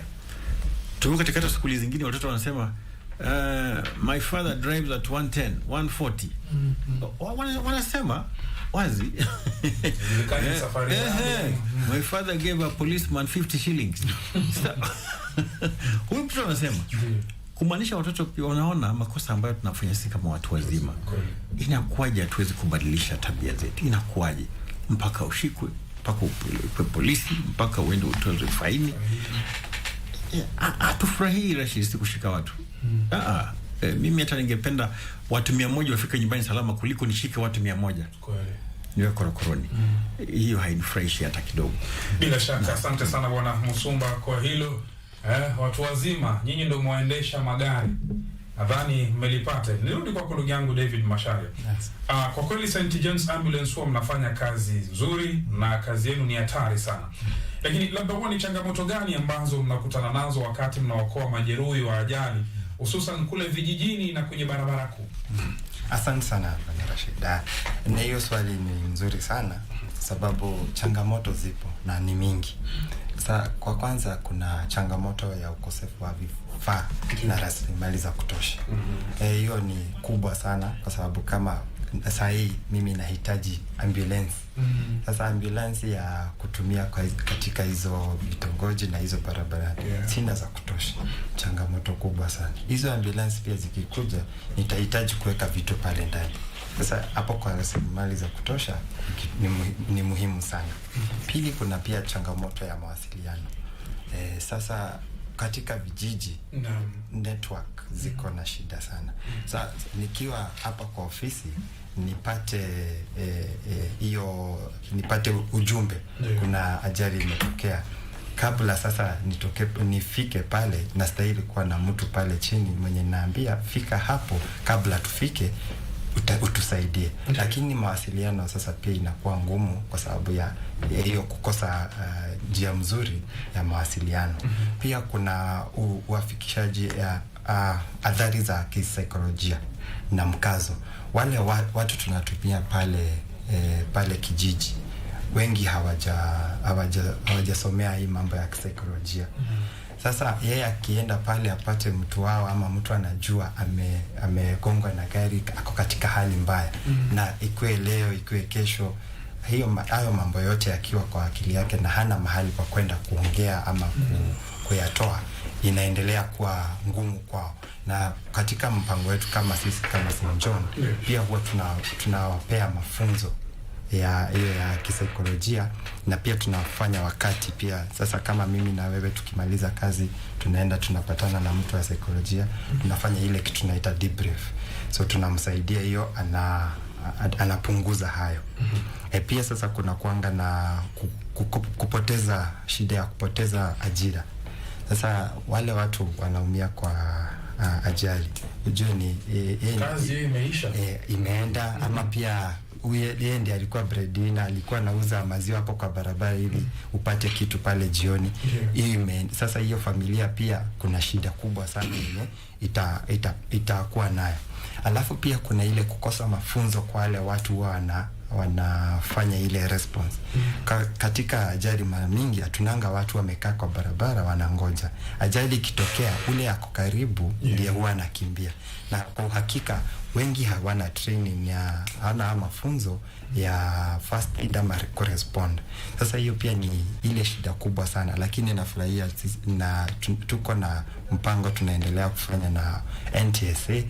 Itakuja kuanza kufunza watu katika hizo response. Iko katika hali ya kuendelea. Mpango inaendelea kufanyika. Ikifikia utasikia na utaona tukifanya. Alafu pia kuna utaratibu na usimamizi mbaya katika haya mashirika mingi yetu yenye tunafanya. Kumaanisha zile rasilimali kidogo tuko nayo na yale mambo yenye tunastahili kufanya pia hayatufikii pale chini ili tusaidie ule mtu ako pale chini. Sasa pia ni changamoto kubwa sana. Bila shaka, asante sana ndugu yangu David Machare. Nirudi kwako ndugu yangu Hezron na Mbiro. Je, labda jamii inaelewa vya kutosha namna ya kushughulikia majeruhi kabla msaada wa kitaalamu kufika? Kama alivyosema, unaweza pata kwamba kumetokea ajali, lakini je, wale ambao wako pale hawana mafunzo mazuri? Je, wanaelewa pengine kumshughulikia huyu mtu kabla ule experts wenyewe wafike? Asante bwana Rashid. Nitasema pengine ndio, ama ni 50 ni asilimia 50-50. Kuna wale ambao wanajua cha kufanya, kuna wale ambao hawajui. Na ndio maana huwa tunajitokeza na kuelimisha jamii kile kitu ambao wanaweza fanya wakati ambapo ajali inapotokezea. Na pia tunawashukuru pengine vyombo vya habari hasa yenye KBC kutupatia muda kama huu kufundisha jamii nini ambacho wanaweza fanya kabla huduma ya dharura haijafikia. Utapata ya kwamba sisi kama shirika la St. John Ambulance tumeweka mikakati katika barabara nyingi hapa nchini ili kuelimisha watu mahali ambapo wanaweza pata huduma ya afya, na pia nini ambacho wanaweza fanya kabla huduma ya kwanza haijafikia. Kwa mfano ukiangalia katika hii barabara kubwa, hii barabara kutoka Mombasa kwenda Busia, ambayo pengine asilimia ajali nyingi sana hutokea, tumeweka tutasema first aid post na trauma center kuanzia Mombasa ukienda kuelekea Busia. Zile trauma centers ziko pale na wale ambao watu tumefundisha tunaita first responders. Tunawafundisha nini ambacho wanaweza fanya ajali zikitokea. Na kando na wale ambao tumewafundisha, wao pia wanaenda kwa jamii kuelimisha watu kwa jamii nini ambao wanaweza fanya. Kwa ajali ikitokezea, mara mingi hatupendi wale watu ambao hawajapata mafunzo kupeana huduma ya kwanza, kwa sababu wanapopeana ile huduma ya kwanza huenda wataleta athari zaidi kuliko ile ambayo yule mtu alikuwa amepata wakati wa wa ile ajali. So tunafundisha wale watu, tunaweka pale katika zile first aid post na trauma center zetu, ama kwa Kiswahili tunasema kliniki ndogo. So wakiwa pale baada ya kupata ile mafunzo pia wanafundisha wale wengine. Ushapata? So inachangia watu wengi kujua cha kufanya. Na kando na hayo mafunzo tunazidi kuwapa trainings. Wacha ile mafunzo ya kujua mali ambapo unaweza pata huduma. Tunapeana pia sasa the actual training kwa wale watu ambao kwa jamii. Watu ambao tunaangalia sana kupatia ile first aid training ni watu kama polisi. Sababu mara ya kwanza ajali inapotokezea, mtu wa kwanza kufika pale ni bodaboda na polisi. So tuna train wale bodaboda pia, na tuna train tunashirikiana pia na county kutrain wale watu tunaita CHPs ama wale madaktari wa nyandani, ambapo sasa ajali ikitokea tuna watu wengi ambao wanaweza saidia wale ambao wamepata mafunzo ambayo inahitajika kutoa ile huduma ya kwanza pale nyandani. So tutasema ni 50% kwa 50 wale ambao wamejua, wengine bado hawajajua, na ndio maana tunashirikiana na watu wengine kama NTSA, KENHA kuendelesha na yale mafunzo zaidi kwa watu kwa jamii. Labda kwa mfano mimi naishi karibu na barabara. Pengine nyumba yetu iko kama mita 200 ama mita 100 kutoka barabarani. Kumetokea ajali, sina elimu yoyote na nafaa kuokoa maisha. Je, kitu cha kwanza ambacho nafaa kufanya ni nini? Kitu cha kwanza ambao unafaa kufanya ni kuita usaidizi. Ndio maana tunapeana namba yetu pale nje kwa mtu yote yule ambaye ni toll free number, unaita ili uweze kupata usaidizi. So kitu cha kwanza ita usaidizi. Na ndio maana tumejaribu kupeana access ama kupeleka huduma ya kwanza karibu na watu kwa kuweka zile kliniki karibu na barabara na watu pale kwa barabara. So kitu cha kwanza ambacho tungependa, ikiwa hauna mafunzo ya kupeana, haujafundishwa jinsi ya kupeana first aid ama huduma ya kwanza, piga namba ya usaidizi kwetu sisi St. John, na pia katika shirika zingine ambazo pia zinapeana huduma ya kwanza. Ya pili, pia pigia county, hospitali za county ambazo ziko karibu na wewe. Tunashirikiana nazo, tunapeana mafunzo kwa wale madaktari wa county na pia wale madaktari wa nyandani. So la muhimu, ikiwa hauna mafunzo, la kwanza ajali inapotokezea, piga namba zetu za St. John na pia za county, hasa serikali za county. Wanapeana kila county ina namba ambayo emergency operation center yao inapeana usaidizi wakati wa dharura. Bila shaka mtazamaji, ni saa 3 bado dakika 24 saa za kanda ya Afrika Mashariki. Mahali popote ulipo, asante kwanza kwa kuweza kuichagua KBC Radio Taifa, sauti ya Mkenya, na vile vile kwa kuichagua KBC Channel 1 kama kianzio chako cha siku. Endapo labda ndo kwa sasa umeamka na ukaamua kufungua runinga ya KBC Channel 1 ama KBC Radio Taifa, sauti ya Mkenya, kipindi ni Gumzo Pevu kikiwanishwa na GMK. Tunazungumzia kuhusiana na ajali za barabarani, hususan mikakati ambayo inafaa kuwekwa, tahadhari wakati huu tunapoelekea ama tunapomalizia likizo ya mwaka 2025, hususan wakati wa Disemba. Na kama nilivyokuambia, ndani ya studio niko naye meneja usalama barabarani NTSA Bwana Samuel Musumba. Vile vile pia niko nao maafisa kutoka St. John's Ambulance. Niko naye ndugu David Masharia ambaye ni afisa wa mipango kutoka St. John's Ambulance, na vile vile pia niko naye ndugu Hezron na Mbiro ambaye ni meneja wa mpango wa afya jamii St. John's Ambulance. Nikirudi kwako ndugu yangu Musumba, watu tunasikia kwamba kuna statistics ama takwimu zinatoka yale makosa ambayo yamefanya ajali barabarani. Labda kiupande wa kwenu, ni makosa gani ambayo yanaongoza kwa ajali nchini barabarani na mbona labda yawe magumu kuweza kuyacontrol ama kuyadhibiti? Rashid, ukiangalia takwimu zetu utaona kwamba ambao wale ambao wanaongoza ambao wamefariki kwa wingi ni wale ambao tunasema wanatembea kwa miguu, wale tunasema pedestrians. Ajabu ni kwamba hawa watu hawajiui. Na tunaposema pedestrian watu ushangaa hawa watu kwani wako wapi? Ukisahau kwamba hata wewe unatembea, uwezi ingia na gari lao katika hiyo ofisi, utatembea, uende supermarket utapita mahali. Kwa hivyo sote tunatembea. Hatujiui. Hakuna pedestrian anajinyonga pale barabarani ama anajigonga mwenyewe akafa. Kuna mtu anayemgonga. Kwa hivyo ukiangalia sababu kuu sana na kinachochangia sana ajali nyingi ni ule mwendo wa kasi.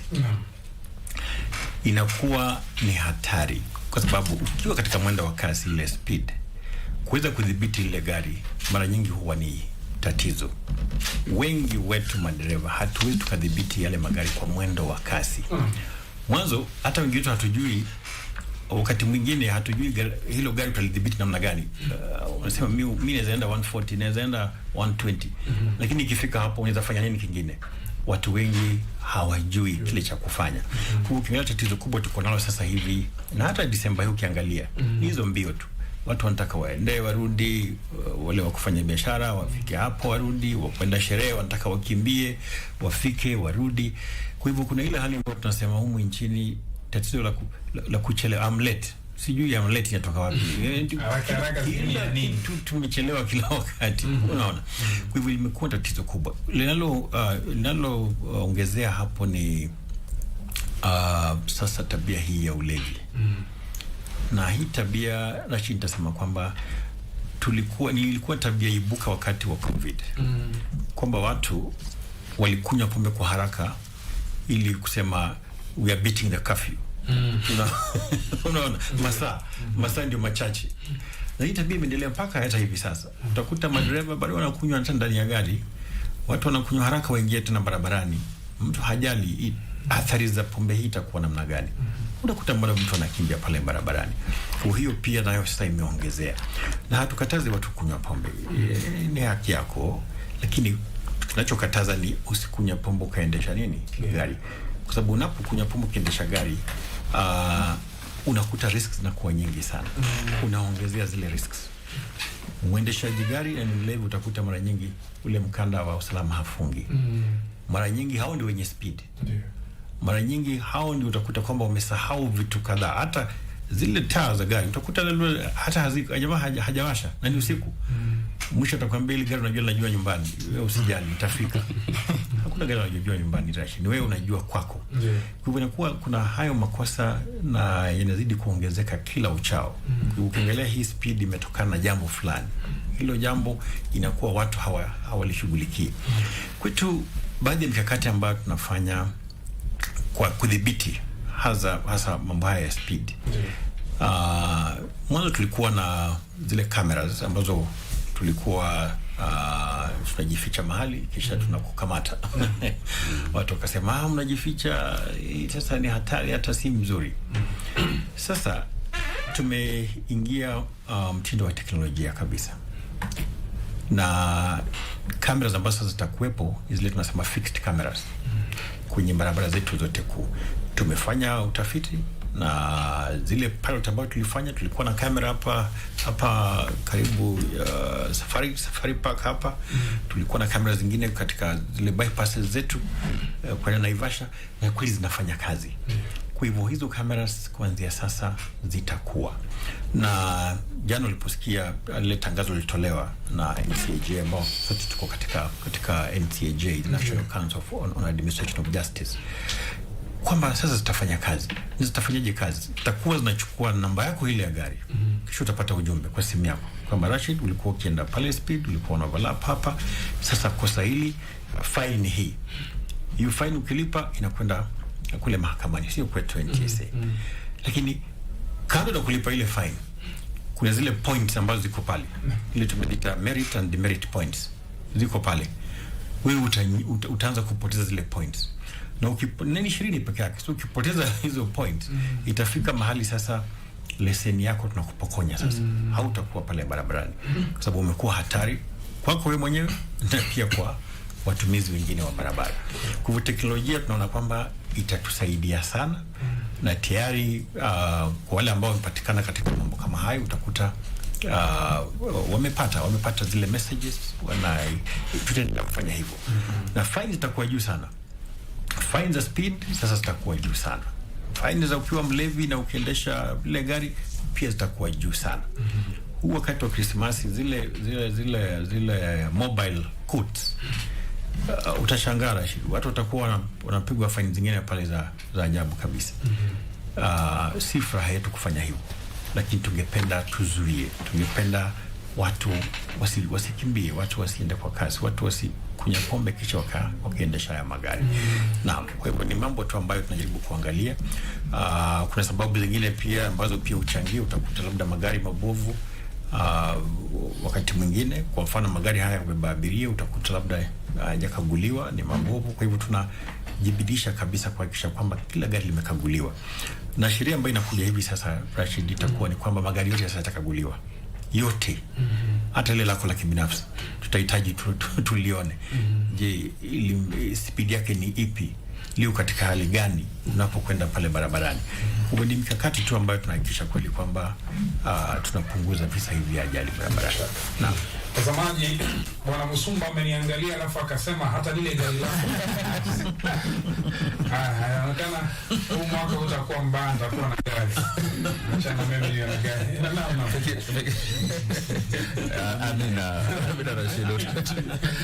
Ningependa kuchangia kidogo kwa hilo swala la vitu ambazo zinachangia ajali barabarani zaidi. Vingine ambazo Bwana Musumba hajaguzia. Na tungependa kuwarai pia wajaribu kuziangalia kama NTSA.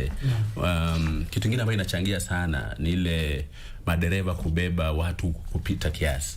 Unapata gari linafaa libebe watu 14 lakini libeba watu 20. Hadi wengine wamesimama katika ile gari. Na pia kuweka mizigo mingi katika ile gari ambalo linashinda uwezo wa ile gari kudhibiti. So hilo pia tumeona kama linachangia sana barabarani. Ile kubeba watu wengi. Na pia kitu kingine ni Musumba amesema kwamba watu ama wale watu wanatembea kwa mguu wanagongwa sana. Kitu kingine ambacho pia inachangia hiyo ni wakati mwingine mtu anatumia simu au sijui nitasemaje hizi vitu tunaweka kwa masikio kwa Kiswahili. Hizo headphone ama ako nazo barabarani na cross barabara ile hali yako nazo. Na pia pengine dereva anaendesha gari anatumia simu, wakati huo inachangia sana ajali za barabara. Pengine nikipenda tu kuchangia hayo mawili. Na pia kupuuza alama za barabarani. Utapata kwamba ukienda kule barabarani tuko na alama ambazo zimewekwa ile mataa ya barabara nini, madereva wengi tunapuuza. Na hiyo pia inachangia sana ajali za barabarani. So ni kuasihi tu ama ndugu zetu wa TSA ambao tunafanya nao kwa karibu sana kuzingatia hayo pia hasa wakati wa Disemba.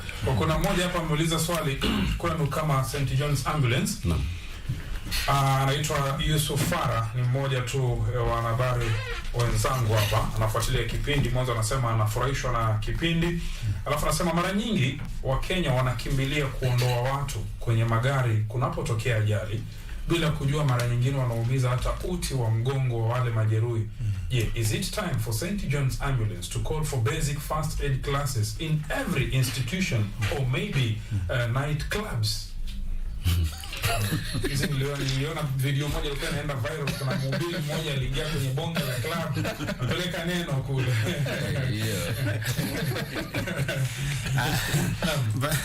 Shukran tena. Nafurahia swali la Bwana Yusuf na namwambia kweli ako na wazo nzuri sana. Ni kati ya yale mambo tunasema tuna advocate for, ile tunapigania hilo swala sana la tuweke sheria ambayo sasa kila organization, kampuni yoyote, mashirika yote kukuwe na training, so wapewe mafunzo, kila mfanyakazi apewe mafunzo. Pili, katika after mafunzo kukuwe na first aid responders, hao sasa wenye huduma ya kwanza, watu ambao sasa tunajua katika kila department, kila sehemu iko na first aid responders katika hiyo shirika. Hiyo ni maneno yenye tunapigania sana, na tungependa sana hata kuwalai wabunge wetu waweke hizo sheria zikuwe, ili isipokuwa tu kuwekwa na kupitishwa, zitiliwe manani, ili nasi tukija sasa kufanya mafunzo ikuwe tuko na mizizi mzuri ya kueneza nini huduma zetu. So ni wazo nzuri, lakini hapo kwa sehemu za burudani na hapo ni mambo yenye tunaweza pia angalia, lakini ni muhimu. Ni kuje kuguzia hii swala la uti wa mgongo na kufanya kuvuta mtu ama kutoa mtu katika wakati wa ajali. Hilo ni swala ambayo halifai, kwa sababu katika ile wakati sisi kama responders tunakuja, kuna vile huwa tunatoa mtu katika so kuna gari zingine huwa zimebondwa zaidi. Pia sisi kama responders huwa hatuingii kwa hiyo. Kuna watu wengine, ndio maana tunafanya kazi na mashirika mengine kama watu wa fire. Watu wa fire wanakuja, wako na vifaa venye wanatumia kukata, wanaondoa hizo sehemu zenye zimebonda, alafu sasa sisi tunachukua. Na kwetu sisi tukichukua, tuko na vitu tunaita kama spine board, tuko na vingine tunaita vacuum mattress zenye zinatusaidia sana, tuko na collarbone.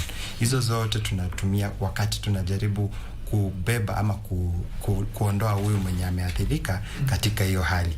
Sasa ni kitu yenye tunasema kwa wale wote tunafunza na wale wote wenye sisi tumekuwa tukifunza, hiyo ni kitu wanajua hawastahili kufanya bila vifaa venye zinastahili. Na tutasema sana na tutilie maanani wakati ajali imepatikana na umeona mtu ameumia. Kitu ya kwanza, kama ndugu yangu alivyosema, kwanza ni kupeana ujumbe, useme kuna hii ajali imetokea, inakaa hivi, ili nasi tukija kurespond ama tukikuja kwa peana huduma, tunajua tunakuja na vifaa gani na tutafanya tutamhudumia vipi yule aliyeumia. Nikirudi kwako Bwana Nambiro, naona muda unakimbia sana. Kuna swala ambalo pia linajitokeza. Ukizungumza sana unataja kwamba nyinyi kama St. John's Ambulance na NTSA mnashirikiana. Lakini wengi wanauliza, mbona wale wahusika wakuu ambao labda ni madereva, kampuni za magari, wenye magari, huu ushirikiano hatuoni? Je, unahisi kwamba ipo haja taasisi mbalimbali, mashirika mbalimbali, washikadau mbalimbali kuweza kushirikiana angalau tupunguze ile jinamizi la ajali barabarani nchini Kenya? Kwa sababu kama rais amesema anataka kugeuza Kenya kuwa Singapore na watu wanakufa, kina nani wataifurahia hii Singapore? Ni sisi tu tutafurahia hii Singapore. Na tungependa tuwasaidie, tuwaponye watu ili pia sisi wakati Singapore inapofika tuko pale sisi wote. Naam, la muhimu kwanza kitu ambacho huwa tunafanya na hatuwezi, wewe mtu kama Rashid huwezi fanya. Waswahili wanasema kidole kimoja kiwezi kuvunja chao. Sisi kama shirika la St. John huwa tunafanya kazi na watu wengi na tunadhamini kufanya kazi na watu wengine ama other stakeholders.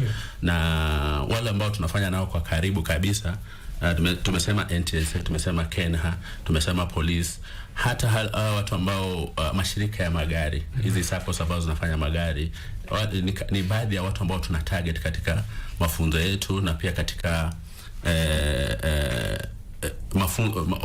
mambo yetu ambayo tunazungumzia ya huduma ya kwanza.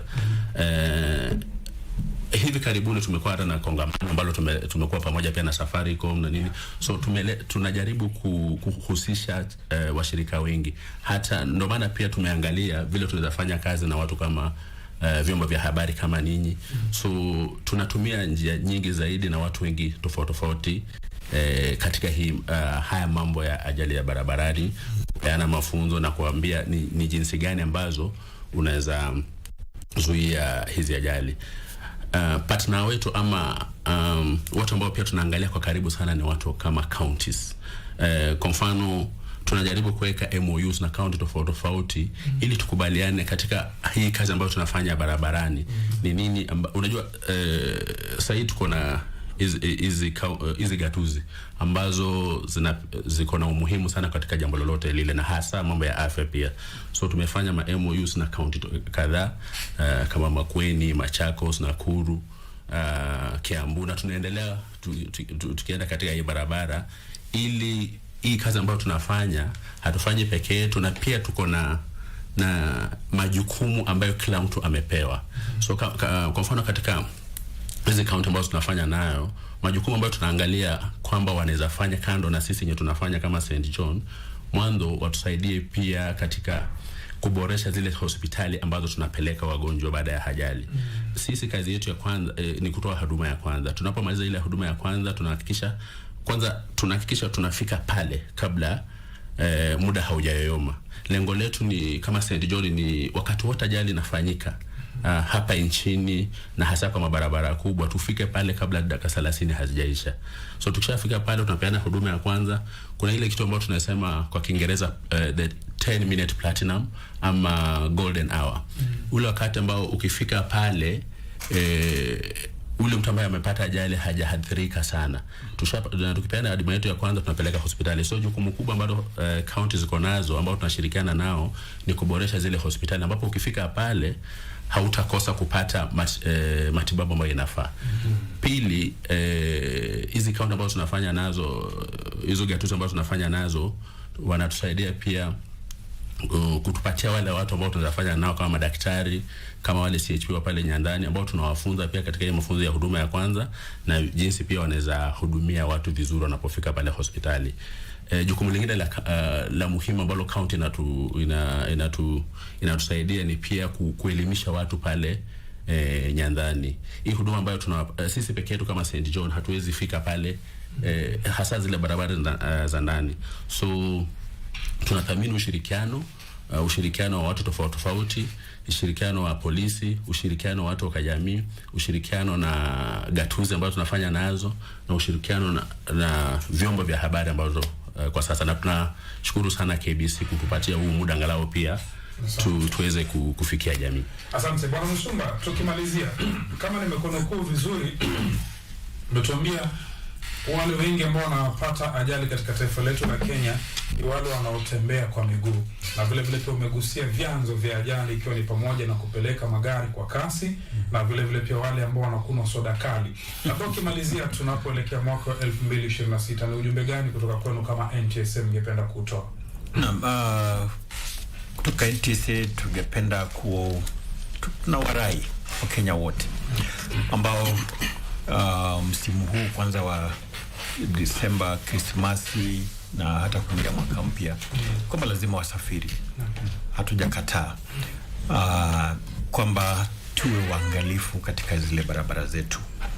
Mambo ambayo tumeona hivi karibuni hayajakuwa mazuri. Tumepoteza maisha ya watu, na ni sababu ambazo tungeweza kuepuka kama tungetii zile sheria, kama tungefanya vile ambavyo tumekuwa tukizungumza mwakani, mambo haya yangekuwepo. Safari za usiku zimekuwa hatari zaidi. Ikiwa itakuwa vizuri usafiri mchana, itakuwa afadhali sana, kwa sababu usiku wakati kuna giza, na sasa hivi kunanyesha, barabara zetu nyingi zimekuwa telezi wakati huu, haukuonekani vizuri. Utakuta labda kuna magari yamekuwa pale barabarani, na itakuwa hatari sana kwa watu, kwamba tuwe waangalifu sana. Kwa wale ambao wanapenda sherehe za zile kwa mfano ambazo tutahusisha hata vileo ndani yake, tafadhali usikunywe ukaendesha gari lile. Tafuta mtu aendeshe lile gari, itakuwa vizuri sana. Au tafuta taxi ikupeleke nyumbani, itakuwa nafuu sana, ituepukana na ajali hizi. Na mwisho niseme tu kwamba hebu tupange safari zetu. Kila mtu tunaona barabarani sasa hivi, ukiangalia ni kama watu hawajajipanga. Ni kama tumeamka tu asubuhi tunasema tunakwenda. Kwa sababu Rashid, ukijipanga, sidhani utakuwa na mizigo mingi kama ambayo tunaona hivi sasa. Unapeleka wapi hiyo mizigo? Ikiwa familia ni watu 5, mbona tubebe gunia zima la nguo? Kwa siku ngapi? 3 peke yake, 4 tunakwenda nyumbani. Tupange tu safari zetu. Asante Bwana Musumba. Bwana Mashari, kwa sekunde 30 ukimalizia. Shukrani sana. Na nataka kushukuru kwanza idhaa ya KBC kwa kutupa hii wakati. Pia nataka pia kusema katika St. John tuko na mpango, umesema mimi ni msimamizi wa mpango. Tuko na mpango tunaita Highway Emergency Response Project. Hiyo inafanya kazi katika hii barabara ya Mombasa kwenda Busia. Hapo kuna hizo kliniki tumeweka, tunaziita first aid post na trauma center. Tutakuwa na responders wenye watakuwa hapo wako trained. Pia tutakuwa tunapeana hizo huduma za kwanza. Pia tutakuwa na ambulance zenye zitakuwa zinafanya kazi hapo. Kukiwa na ajali zinatusaidia, tuna respond, tunapeleka hospitali. Na pia tutakuwa tunapeana kwa mafunzo kwa watu umesema bodaboda, wa matatu na watu wa community. Sasa tukishirikiana na nyinyi tutashukuru sana. Asante. Hezron, kwa sekunde 30 kumalizia. Mambo ni matatu kwa sekunde 30 ambayo tungependa tuwapatie wasikilizaji. Mwanzo ni wapi ambapo wanaweza pata usaidizi. Vile ndugu yangu Daudi amesema tuko na first aid post na trauma centers along the highway, ambapo wakati wote ajali inatokezea waende pale watapata huduma ya kwanza. Na kama yule ambaye zifika pale apige hii nambari ambayo ni ya bure, haina malipo, na 0800 722 540. Nikirudia pengine 0800 722 540, ambapo wanapopiga hiyo namba watapata usaidizi kama ni wa ambulance kwa bure wakati wote ule.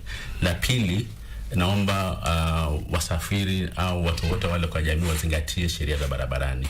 Mambo ambayo Bwana Musumba amezungumzia, zile mambo ambayo wanapuuza wazidi kuangalia. Na la mwisho, tunawasihi hata wewe Bwana Rashid na mtu yote yule ajipatie ajapata mafunzo kwetu kama St. John Ambulance, mafunzo ya first aid. Ni muhimu sana na ni lengo letu kwamba angalau kila mtu, yule dereva, yule mtu pale barabarani awe na mafunzo ya first aid.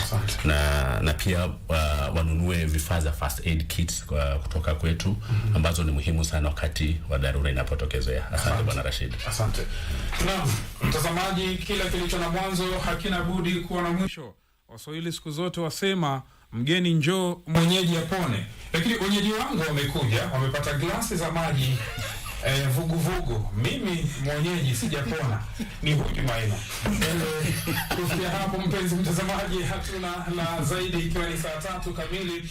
Msikilizaji, mtazamaji, mahali popote ulipo, kwanza kwa niaba ya kamati ya kipindi hiki, ambapo leo tarehe 16 mwezi Disemba ndicho kitakuwa kipindi chetu cha mwisho cha redio na runinga hadi mwaka wa 2026, na kwa kweli tumekimalizia vizuri kuhusiana na swala muhimu la kutunza maisha barabarani. Mpenzi msikilizaji, kwa hakika umekuwa mwaka mzuri. Tumekuwa tukikuletea wageni mbalimbali juu ya masuala mbalimbali ya kijamii, kiuchumi na kisiasa. Hatuna la ziada. Mwaka wa 2026 tunakuahidi mazuri zaidi kwa jukumu moja tu la kuhakikisha kwamba tunakuelimisha, tunakujuza, tunakuburudisha, tunakuchangamsha na tunakutoa taka za masikio. Kwa niaba ya kikosi chote kizima mwaka huu ambacho kimefanikisha kipindi hiki cha pamoja kati ya redio na runinga, asanteni sana, ikiwa ni wapiga picha, waelekezi, mafundi wa mitambo, watangazaji mbalimbali na waelekezi mbalimbali. Bila kupoteza nukta, sekunde wala dakika, naomba nikome hapo kwa sasa. Tutahadhari tunapotumia barabara zetu, kwani maisha ni matamu na hakuna mmoja ambaye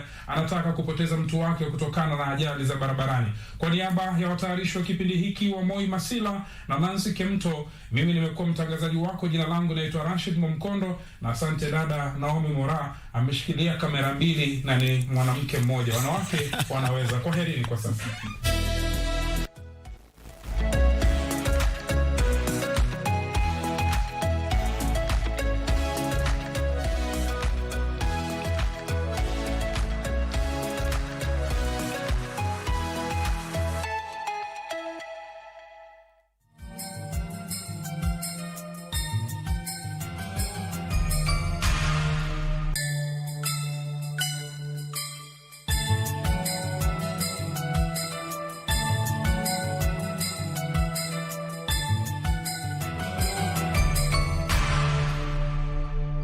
In a world where news is ever changing, staying informed is more important than ever. Join us every week on News Check, your go-to show for the latest in current affairs, breaking news, and in-depth analysis. A warm welcome to KBC News Check. From politics to global events, we bring you content that matter to you. We're not just speaking about the governance and how we want to see it, but want to actually participate. Get your facts, hear from the experts, and really understand what is happening around you. We need to change our system first. You have to do the impossible Yes. to make sure the message is home. Stay ahead, stay informed, stay engaged. Will these people, everybody agree? Just listen to me. Let's give him a chance to clear the air. Catch News Check every Tuesday and Wednesday from 10 a.m. to 12 noon. Only on KBC Channel 1.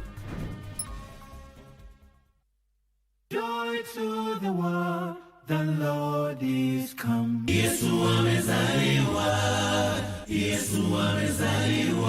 The holiday season is here again. What? It's family time. Tunaanguka nayo. Oh, yes! It's a season to be jolly. And so, grab a seat, relax as your favorite Christmas hosts line up to indulge you this year. It's about to go down. There's a lot of food and drinks to go around. It's delicious. Great music for the soul. It's unbeatable. It's joyous. It's Christmas on KBC Channel 1.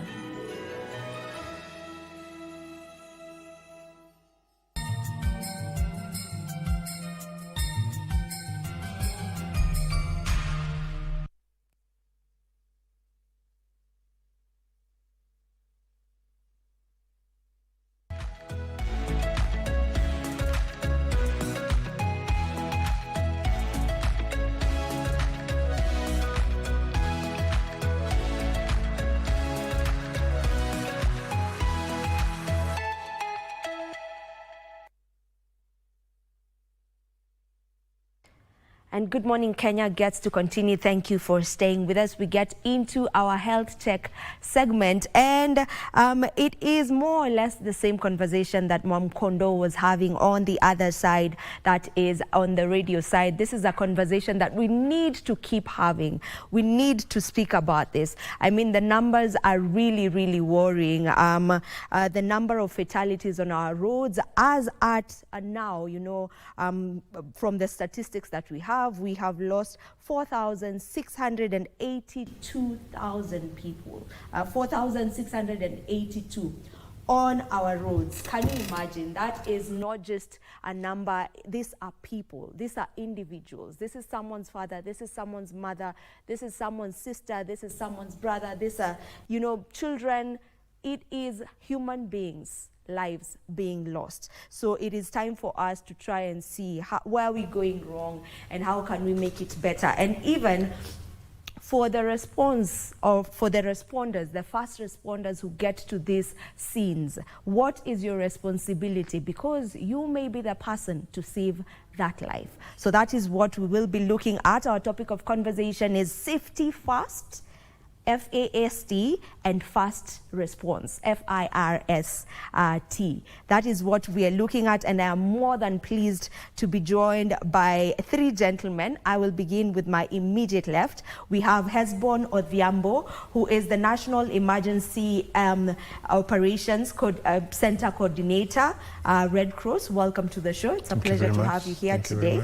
And then right next to him, we have Dr. Chege Mwangi, who's an orthopedic and spine surgeon. Welcome to the program. Thank you very much. And then we also have Charles Konde. Charles Konde is a road safety and rescue, is into road safety and rescue awareness, and is also an accident survivor. So we will be getting the views of, you know, an accident survivor, and a spine surgeon, as well as a first responder, that is someone from Red Cross. So let's get into this conversation. First of all, let me begin with just, you know, a general question. Where do you think we're going wrong? Why are these numbers escalating? And why is it escalating at the speed that it is escalating with? Maybe I may begin with you. Okay. Good morning, Kenya. For me, I think It is how we respond to the accidents. When an accident happens, how that person is... All right, Charles, I'll have to interrupt you. Sorry about that. I'm being told we need to head over to Serena for the Bamburi Cement PLC Mutuga Clinker Factory construction contract signing event that is happening right there. And the president is already there and is actually speaking. So let's get... In Kenya's cement sector, which remains a critical pillar of our economic growth and infrastructure development, underpinning our housing, transport, energy, and industrial investments. As government, we recognize that strengthening clinker production capacity is fundamental to securing the cement value chain and safeguarding the long-term competitiveness of all sectors. By combining Bamburi Cement's deep local market presence and operational experience with Sinoma CBMI, global technical expertise in cement engineering and construction, this partnership will significantly strengthen domestic clinker production capacity, reduce reliance on imports, and enhance the competitiveness and resilience of Kenya's cement industry. Ladies and gentlemen, this investment is fully aligned with Kenya's Vision 2030, the bottom-up economic transformation agenda, particularly job creation, value addition, and regional industrialization development, and our broader manufacturing transformation agenda under the Ministry of Investments, Trade, and Industry. Industrialization remains a cornerstone of Kenya's economic transformation, and targeted investments such as clinker will be essential in achieving sustained, inclusive, and resilient growth. I remember that in 2023, I was in West Pokot to start one of the clinker factories that now employs close to 2,500 people, with another 2,500 trucks operating in that space. I am very happy that I'm here this morning in this conversation about a clinker plant in Matuga. Early next year, I will be going to Kitui to start another clinker factory. And it speaks to where we want to go as a country. And I'm very happy that many investors are reading us correctly. They are beginning to understand where we're going. When we say we are going to have a 5 trillion shilling investment in logistics, in transport, in energy, in irrigation, there are many people who are beginning to read it correctly, and they are investing in the right places. I want to tell Bamburi Cement, you are among the people who Waswahili wanasema mnasoma barua ikiwa bado iko ndani ya bahasha.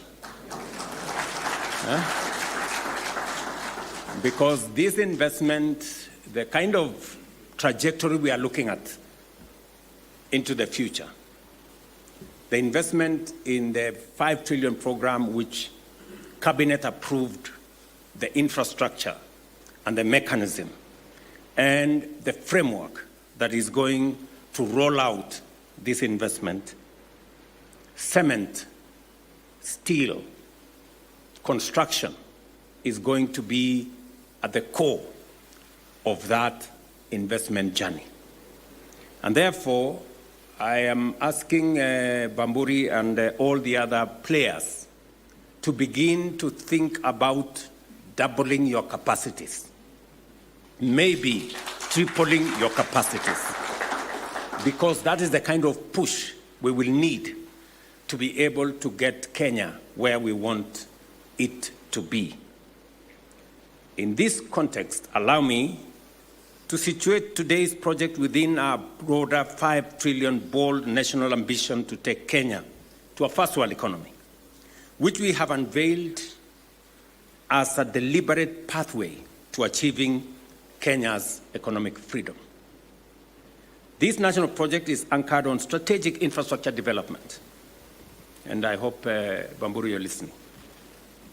Expanded, reliable, and affordable energy.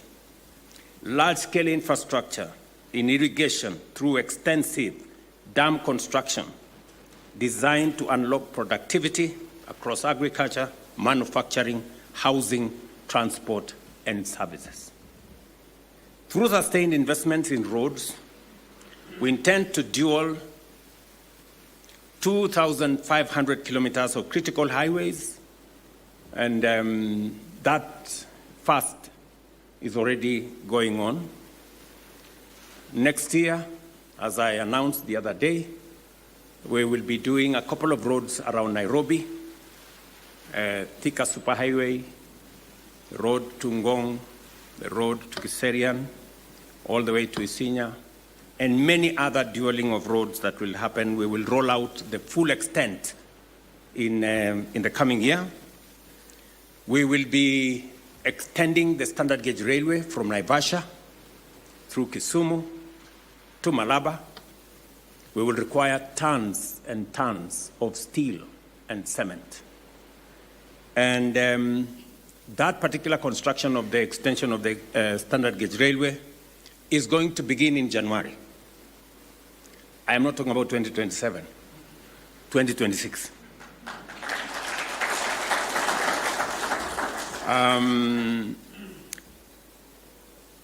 That will also include the modernization of the Jomo Kenyatta International Airport. Again, I want everybody to know that the expansion of and the development of a new airport is also going to happen next year. Yes. We already have consolidated the framework that is going to allow us to do that. We already have, as I've said, we have to expand our generation of energy because at the moment we are living on the edge. It cannot be possible for us to industrialize. It is not possible for us to be able to move to the future that we all want to do if we don't have sufficient, reliable, affordable energy. And that whole process is what I want us as a country to move together and to achieve. These investments have a clear objective: to position Kenya firmly on the trajectory to a first world economic status driven by productivity, innovation, and industrial depth. Our plan is that in the next 30 years, by God's grace, we want to cut down the number of people living below the poverty line by half. And we want, currently, our unemployment rate is 5.43% of the population. We want to bring that down by half as well. And it is not going to happen unless we make bold investments in different parts of our economy. And we want to do that without necessarily burdening taxpayers or endangering the country with borrowing. And that is why we have developed alternative mechanisms of how we are going to do this, using mature assets that we have as a country and leveraging those by putting together private-public partnership where we can bring on board more private sector resources into the development of public infrastructure. Distinguished guests, the cement industry sits at the heart of this economic freedom agenda. Every kilometer of road, every power plant, every dam and irrigation canal, and every factory depends on a reliable, competitive, and sustainable cement value chain. Projects such as the Bamburi clinker line are therefore not isolated investments. They are foundational catalysts of our national transformation. While the cement sector is central to development, we are equally conscious that it is among the most energy-intensive industries with significant greenhouse gas emissions. The Government of Kenya therefore views today's investment not only through the lens of capacity expansion, but also as an opportunity to embed cleaner, more efficient, and low-carbon production technologies. And I have been reliably informed that you have looked into that aspect. We are encouraging improved energy efficiency in clinker production, adoption of cleaner fuels and modern technologies, and strict adherence to environmental health and safety standards across operations. Through the Ministry of Investments, Trade and Industry and its agencies, we will continue to promote policy coherence, interagency coordination, and partnership that support both competitiveness and environmental responsibility in the industrial sector.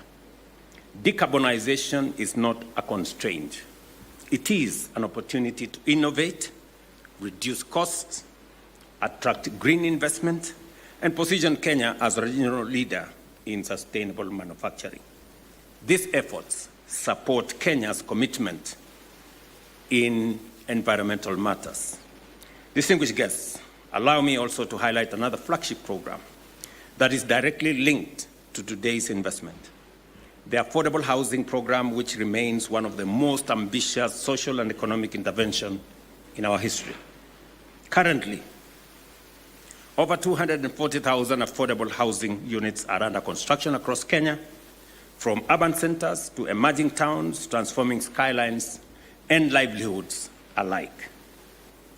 This program is not only providing decent and affordable homes for Kenyan families, it is also a powerful engine for job creation, supporting more than 480,000 jobs across construction, manufacturing, transport, and allied services. The demand for cement, steel, fittings, and other building materials generated by this program is revitalizing local industries, strengthening domestic supply chains, and keeping value and jobs within our economy. I agree 100%. And this is a statement that I said, it is not possible for us to continue importing cement. Please, let us just agree. And I want to encourage all the players. I know we have had a pull and push. I want to encourage all the players. We have limestone.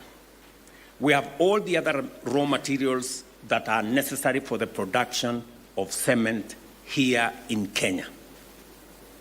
Somebody needs to explain to me why we want to go and import stones. Because what is limestone? It's just stones. How can we spend our money to import stones from other countries when we have our own stones? You know, all we need to do is to burn them and create cement. I mean, surely that's not, I mean, we cannot do that. It doesn't, I am not persuaded by any whatever, hata kama ni kwa dawa siwezi kubali. Simiti tutatengeneza Kenya. And this big plan that we have for the transformation of our country must be an incentive enough for those who are looking at business opportunities, for them to invest in the right place. And therefore, Bamburi and others invest in more clinker plants. Make use of our raw materials in Kenya. Employ our Kenyan young people. Use Kenyan electricity. Use all the other materials that you use in Kenya. That is how we are going to change this country. We cannot import what we can produce in Kenya, whether it is cement, whether it is maize, whether it is wheat, and everything else. And that's why we are saying, today, we are importing 500 billion shillings of food items into Kenya. Edible oil, maize, sugar, wheat, rice. All that we can produce here in Kenya. But somehow people will find excuses of why it is better to import and not to grow locally. The same way, somebody will find an excuse of why it is better to import clinker than to make it in Kenya. You know? We just have to make a bold decision and say, we are not going to be a supermarket for anybody. We will create our own value using our own raw materials. And that is as simple as it can get.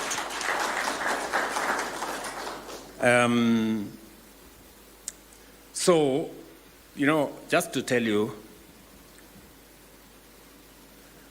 I have a problem because I have been buying cement for the last 30 years. Every week. For 30 years. Even today. I do construction everywhere. If you go to my farm or I think even sometimes when there's nothing to construct, I break the one that's there so that I can construct another one. So I know what it means. I know what cement means. Yeah? And so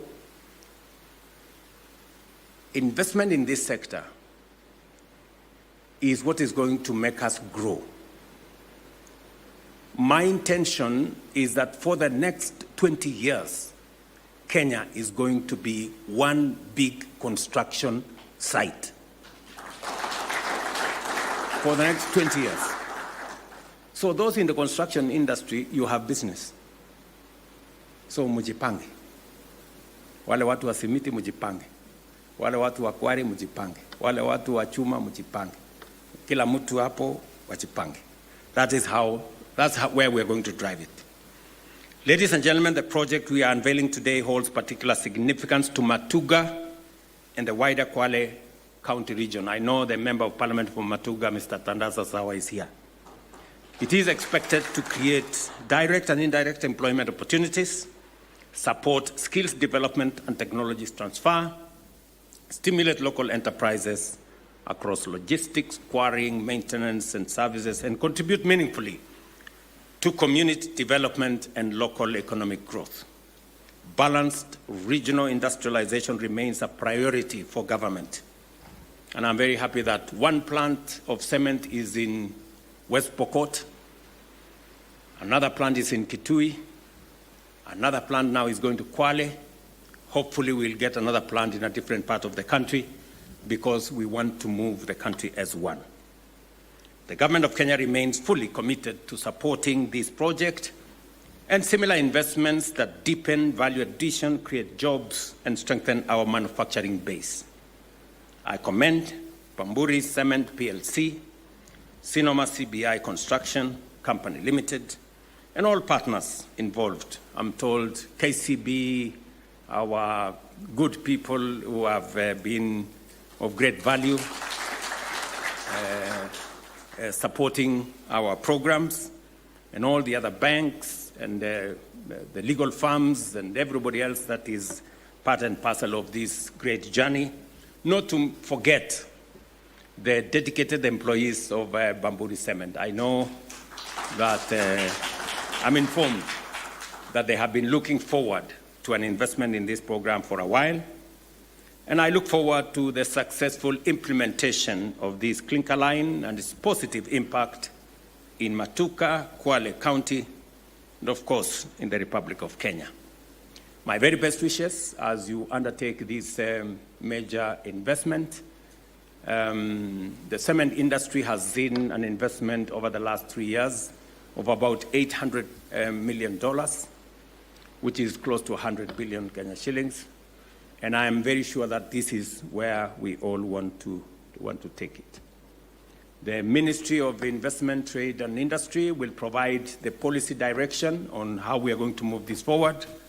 And I'm confident with the Minister, working with the whole of industry so that we can harmonize policies and make sure we support policies that make sure that we exploit local raw materials, use local labor and human capital, and drive development in the right direction. It's a very proud moment for me to be part of this journey that speaks to where we want to take Kenya into the future. Thank you very much. My very best wishes, and God bless you. And if we don't meet, Merry Christmas. and a great happy new year. We may take our seats. A round of applause to His Excellency. I'll request Your Excellency for you to remain on stage as we now progress to what I'd call the cherry. There we have it. That was the president gracing the Matuga Clinker construction contract signing event that is happening in Serena. Now let's get back to our conversation. We're talking about safety first and fast response. And I want us to get to the most important bits of this conversation, since time is not on our side. So let's get direct to this. And I want to begin with Hesbon. Hesbon, in an accident, after an accident has already occurred, what are the first 5 minutes of after it has already occurred really about? Okay, thank you very much and good morning. So the first 5 minutes is very critical in an incident or an accident, because this is where all activations of life support, what we call chain of survival, occurs.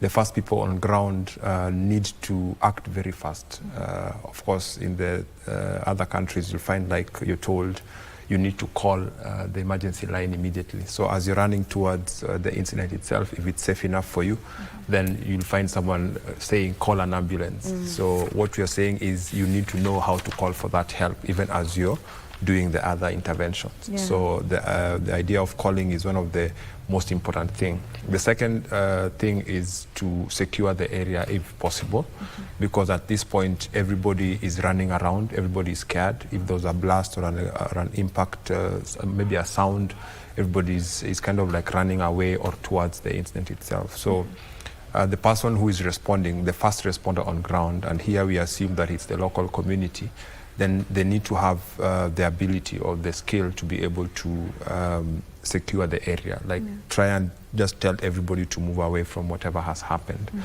And then the other thing is to identify what, or rather the impact itself. If it's human related, we have maybe human beings who are in it's a vehicle, or if it's a building, then we need to identify that there are people here, and of course, your safety first of the person responding, and secondly is the safety of the other person. You need to kind of like find out if there's someone who's alive, if they can hear you.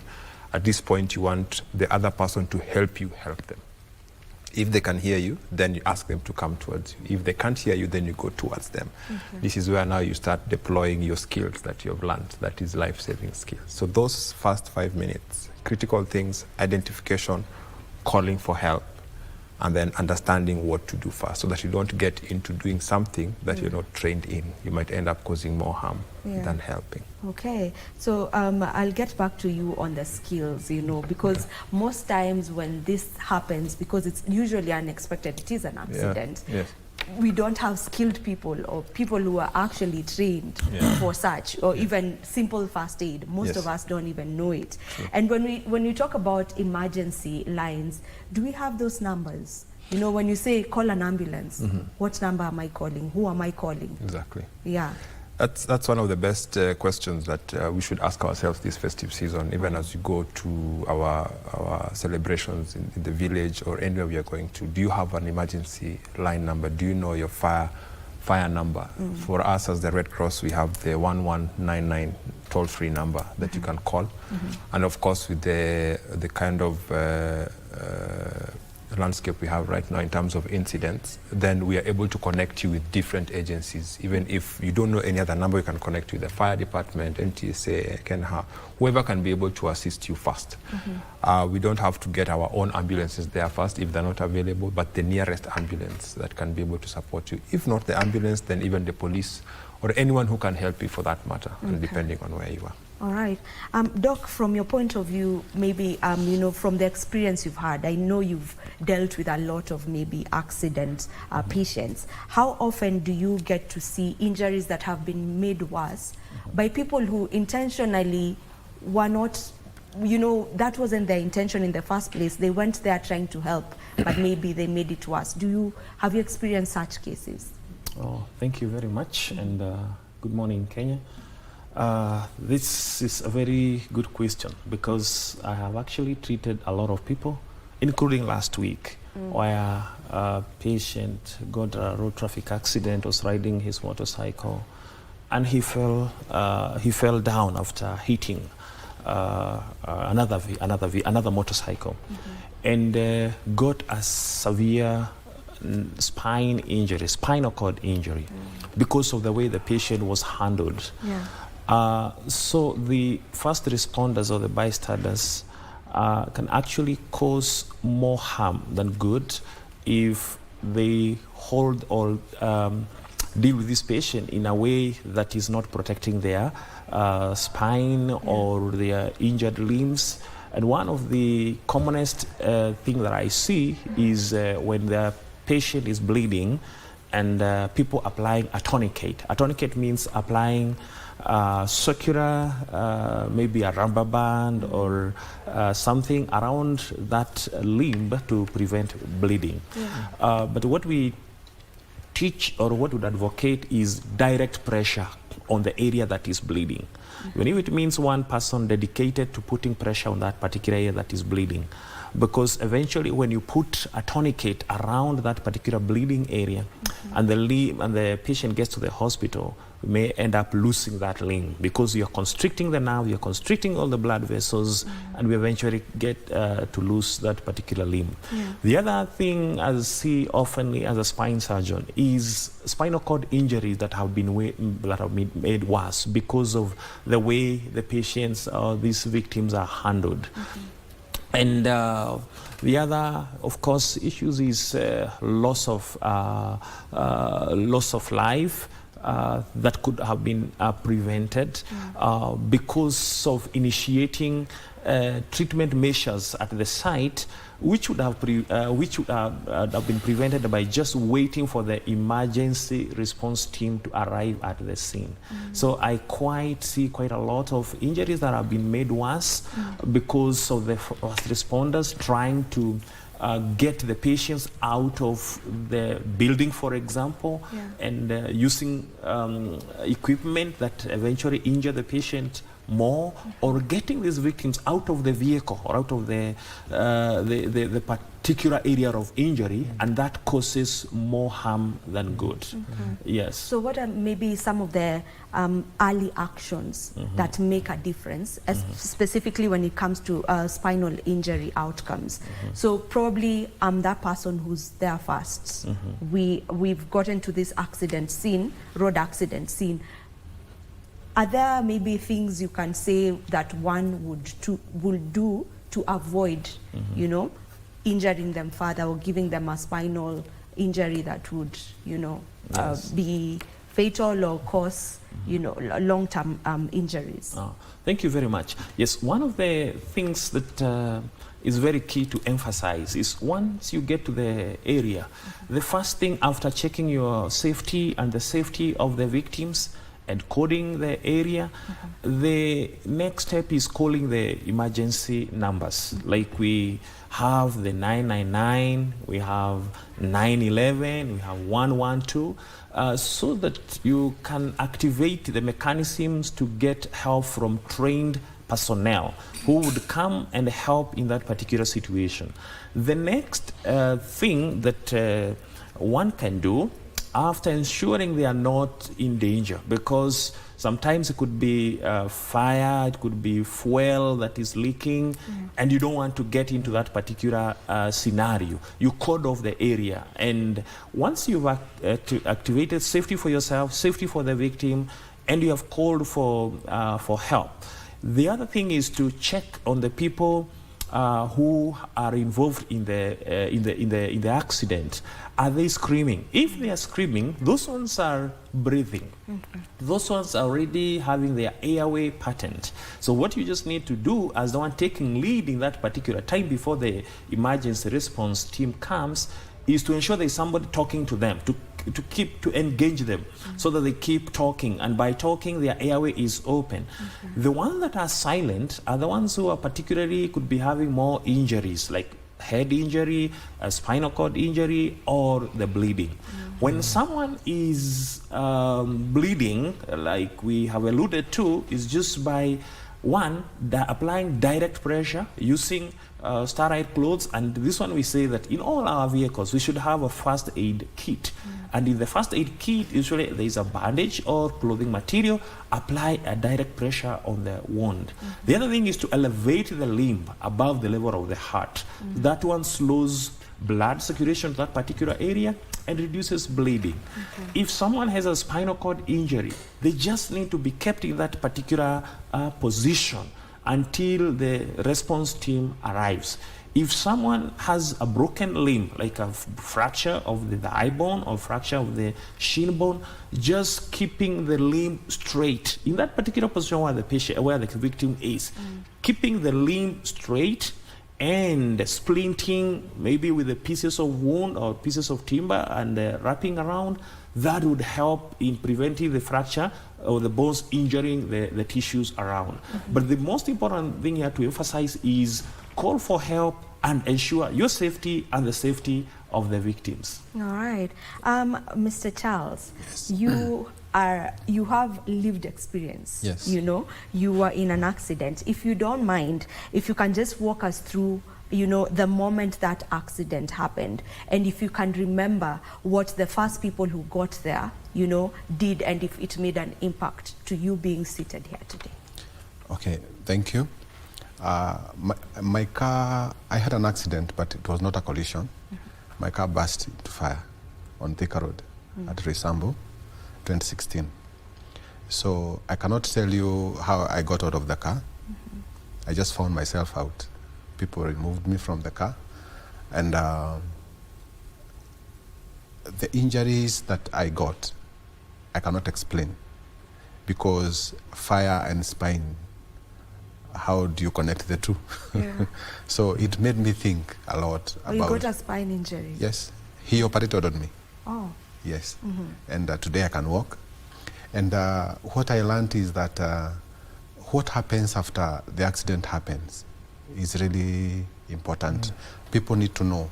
And I thank God for them, because I would have died there in that fire. It was bad. But also I learned, I kept thinking when I was in that bed for a long time about the kind of love we have and the compassion we have in Kenya. We have a good culture of loving each other and caring for each other. That's true. But also it can also be like a bullet. It can kill you. So when it is not managed well, it is actually dangerous to have that. So for me, for fire and water accidents, I think it is okay to rush and save. But for crash, like a head-on collision vehicle, someone is trapped there, don't pull them out. That's what I would say, because the way you cut, you come with the axes to cut the vehicles, the mabatis, is really scary, even for the person trapped there. Yeah. And also the way, the more you hit that vehicle, maybe there is something that has pierced the person, so you also adding more injury to that person. Yeah. So you were saved from the fire, yes? Yes. But you got a spinal cord injury. Yes. From the saving, because I believe maybe it's from how they pulled you out of the car. Yes, because I had a safety belt. So the way they removed me from the vehicle gave me a spine injury. Yeah. Yeah. And I would love to get to that with you, Hesbon. Yes. You know, just from, as a fast responder, you know, for like, who is responsible in ensuring that we have more people who are trained on this? You know, because as I mentioned earlier, it happens as an accident. So there may not be someone who's there who's, you know, trained, who's a doctor, who's well trained in being a fast responder or in first aid. So just who is responsible into ensuring that at least, you know, hata watu ambao wanaishi along the roads, hapo karibu na barabara, I think there would be some actions taken to ensure that anyone living just near the roads can be taught simple first aid. Who is responsible for that, and how possible is that? Thank you so much. That's a good question. And again, the responsibility is to all of us. Allow me to blow it up just a little bit, because injuries such as what Charles got, spine injuries, cannot just happen on roads alone. There are falls in the houses, in the homes that we are in. We have staircases, we have lifts, we have our children running around now that they've closed school. Where I live, someone just got injured yesterday, a small boy. He was playing soccer and he had a big cut, we had to do stitches. So it's not about just the road alone. Such injuries can occur anywhere from different falls. We're going to festive season. People are going to go to recreational areas. We have drowning cases. We're going to be lifting people from the water, rescuing people. So what I would say is it is our responsibility your responsibility as a person that you know or you ensure that you sensitize your family, your people, your colleagues on first aid. Basic first aid is just like basic, like what Dr. has said, just applying pressure on a wound, not going too much into doing things that you're not trained in. There are people in this country that are really, really trained in certain things. If you look at the fire department, they have extrication material to cut those wreckages in a very systematic, skilled way. So it's you and me to ensure that we get into trainings on first aid or safety. We have them in schools. In schools we have basic juniors first aid clubs that are already there from different agencies. Red Cross has some of those in many schools across the country. And this is where you start from. It starts from that young child who can be trained on basic life support. And of course, on the roads, we know we have the first responders who are always on the road. We have some of us who travel past, let's say, Gilgil. I'll be passing there going to Western. Today, I'll pass again in December next year. So, but there's that border guy who is normally there every single day. So it's me and you who are in this field of saving lives that can be able to go there and sensitize these people. We have different agencies that can take time to go and do some sensitization and awareness session.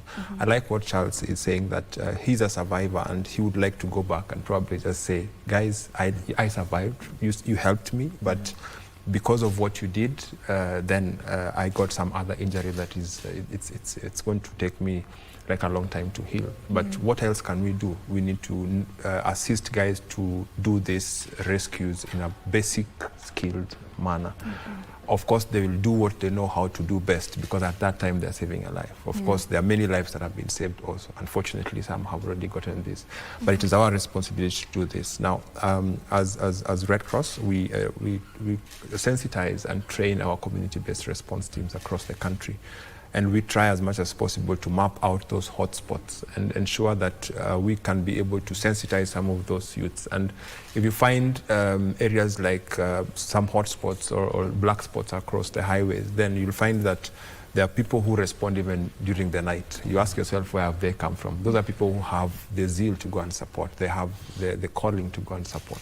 Those are the guys to identify, working with all the stakeholders to sensitize them. So, in general, I would say that there is no one person that I can say that this is the responsibility of the police. But the most important thing here is coordination.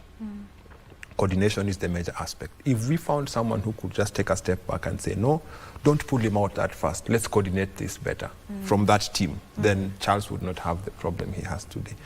If we find someone who understands what Daktari will want as a pre-hospital person, then that person will take a step back and say, no, let's not do this. The police will go and clear the way and ensure that there's no traffic blockages, ensure that the area is safe for us to operate. We'll give you time to come and report, and everybody will have their sector to be able to do what they know how to do best. This way, the casualties can be able to be taken. So the safety aspect is really, really wide, but I would say it is the responsibility of us to be able to ensure that our teams are well sensitized, using the right institutions that are licensed to do this. We can approach them. We know we have corporate social responsibilities in different institutions that are already offering such kind of services. We can go there and get this education. Yeah, and I think it's also upon each and every one of us to just learn basic first aid. Of course. Not necessarily really for accidents, you know, road accidents, but as you mentioned, these accidents happen everywhere. In our homes, you've gone to the swimming pool, someone is drowning. So I think it's just upon each and every one of us to learn basic first aid. Basic first aid, and you could be that person who's saving a life. Doc, there's emotional reactions when accidents happen. I know his husband has talked about, you know, you need someone who's coordinating, ensuring that, okay, guys, yes, I know we need to get them out of there, but let's hold on fast, you know. But, you know, within that moment, sometimes there's the emotional reactions that are happening. There's panic. there's fear. So maybe what do some of these reactions, what impact or outcomes do they bring about? Thank you, Vivian, for that question. The emotions surrounding an accident or such an event is throw up of adrenaline in our systems. And when adrenaline is high, you may do things that are more harmful than good. And so one requires to be composed, one requires to be gentle, one requires to handle the situation in a way that one can control the crowd. Because what we usually see is once you get to an accident site, for example, there are so many people who are giving commands and instructions from different directions, and there is always that one particular person who is screaming the most from an accident, and mark you that is not the most critically injured person. So these emotions needs to be controlled very well by taking charge. When you get to the accident site, as the first responder, as the first person at the accident site, you need to take charge and control and assign roles. You can assign roles already when you get there, and you have ensured your safety and the safety of the victims, ensuring that no more harm, no more accident can occur. Because sometimes we have seen in a site of an accident, nobody is stopping the other oncoming cars and coming to ram into people. Or some people are rushing there to fetch the fuel that is flowing from the tanker.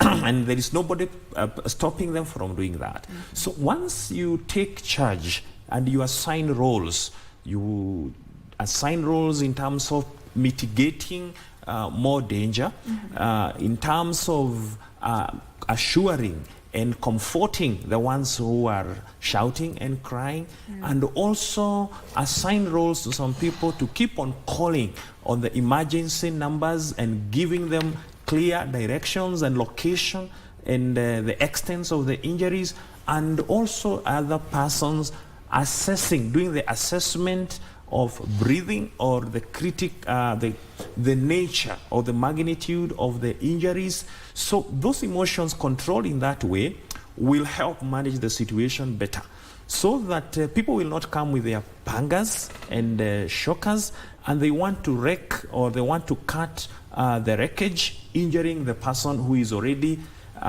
injured by the more activities that they want to initiate. And so that calmness is very important. And like we have said, most of the times we find the people who get to the site are the border operators in all over the country. And I think it is very important if we can have a situation where our border people get basic first aid training, so that now when they get to the site, they are able to take charge and be able to manage these emotions as they coordinate those activities as the emergency response team are on their way coming, so that we do not go and handle the injured people in a way that would cause more harm, like more spine injury severity, which are gotten from the extraction of people from the debris. Yeah. Yes. Charles, how has your experience maybe changed your view of safety or about safety today? Okay, my greatest fear today is not about the accident, because I have interacted with many victims of many survivors, and the greatest fear they have is not having another accident. It is being removed from the cars and being transported. Really? Yes, it is the greatest fear. The pain, you lose everything at once, and you don't even know where you're being taken to, and they take everything you have, and your life changes overnight. And that's why from the time of I was able to walk. I have been learning how to walk properly, and it has taken me, this is the second year, and I will be walking from Molo to my Mahiu, talking to border people, talking to the people around the roads, that when an accident happens, please do these things we are talking about here. Don't rush to do what you don't know. Just like you don't give your car to the teacher to repair, don't try to tamper with the human body if you don't know how to do it. Just stop the bleeding, talk to the people, and also keep calling the emergency lines. And also, I would say it is very important for all of us to love ourselves enough to learn first aid. It is not the duty of the government. It is not the government or the NTSA that causes the accident. It is us. We are the people who drive drunk. We are the people who drive and you know you are sleepy and you're still driving. We are the people who walk with our headphones on your ears with loud music on the streets, and there are vehicles coming. We are the people who cause the accidents. So we can avoid them if we just behave. We do away with that culture, we create a new one. So we must start the conversation, all of us, door to door. Tell yourself, tell your neighbor, tell your children, tell your parents. Let us learn how to save lives and how to stay alive. Yeah. So you have taken it upon yourself to do the awareness. I'm going to walk the whole country. With this feet, God gave me back. And I will talk to everyone that I can, anywhere, at night, in the day, so long as I can bring one change at a certain area, I will do that. And I'm starting from Molo, all the way to Nakuru, Gilgil, Naivasha, and stop at Maimahio for the Christmas. And then after Christmas, I'm still going on. Wow, that's really nice. That is that's the first a really one. Good initiative. Thank That's you. a really beautiful initiative. We need to be finalizing the conversation, so maybe I may take your final remarks each. Let me begin with you, Hezbon. Okay, so I have a few points just to finish it off with. It's number one is to ensure that to ask the public that enjoy the festive season, but don't let celebration override your caution. That every single time you're going to be doing something, ensure that you're cautious enough. If you're driving, be cautious on the road. Let's avoid road rages. Let's just keep to the speed limits. Let's not race towards going home. Number two is you need to have that responsibility as an individual. That one responsible decision can save a life and even your own life. The other thing is we try as much as possible to celebrate safely so that we don't overindulge in certain things. Be aware of your situation and let's be responsible. What I can tell everybody is the best gift you can ever give your family this festive season is your safety. And that's one thing that if you have your life next year, then you have more responsibilities. Lastly is to, in case of an emergency, please don't hesitate to call our number from the Kenya Red Cross. It's a toll-free number that is 1199. We work closely with many other stakeholders. We'll be able to direct you to the right people right next to where you are at the place of incident. Thank you. Thank you. Doc? Okay, thank you very much for this session. So the first and important thing during this season, when there are accidents, the first thing is to preserve life. So do what you can to preserve life. And preservation of life means responsibility in our driving during this festive season. And it's important that we do not get distraction. And one of the things that we are distracted by is our phones. We are driving and you are texting. You're driving and you're trying to find a number to do a call. Just pull over and don't get this distraction. Or you're driving, you are eating. You're driving, you're drinking. And sometimes people are even drinking alcohol when they're driving. So let's be responsible so that we can preserve life, because 1 minute can actually change your life completely or may mean death.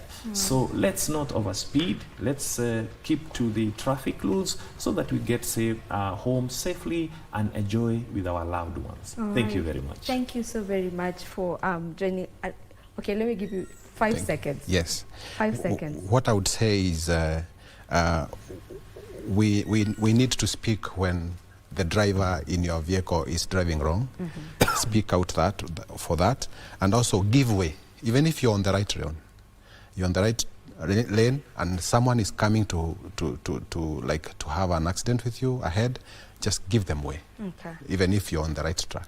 All right. Yeah. Thank you so much, gentlemen, for joining us for this conversation and for helping with spreading awareness, specifically when it comes to the rescue bit after an accident gets to occur. I am sure that you have gotten to learn a thing or two from this. And one thing I'll keep insisting on, let's all learn first aid. It will save our life. This is where we end it. Thank you so much for staying with us. This has been Good Morning Kenya. My name is Vivian Degwa, and I'll see you tomorrow, same time and place, God willing, to enjoy the rest of your viewing.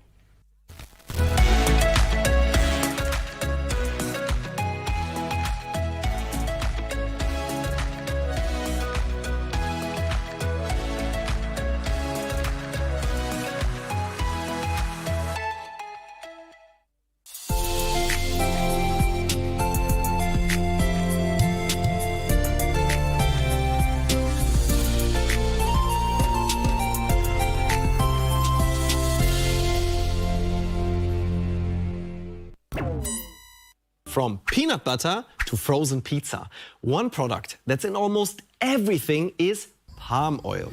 It has a great shelf life and can withstand being heated, but it's also very controversial. Forests have been cut down for palm oil plantations, which threatens animal species and the air we breathe. Now, that doesn't sound very eco-friendly, does it? But palm oil actually requires much less deforested area than rapeseed or soy. It just needs to be sustainable. How can we check? With a new app from Indonesia, for example. Indonesia is by far the largest palm oil producer in the world. More than 16 million people here work as farmers, oil mill operators, traders, and in the food industry. It's a long supply chain, and for true sustainability, every step needs to be vetted. Manfred Bohrer from Switzerland co-founded Coltiva to this end. He always knew that we can't just build a software for a farmer or a software for a trader. It has to be a holistic end-to-end system where we deliver a platform which helps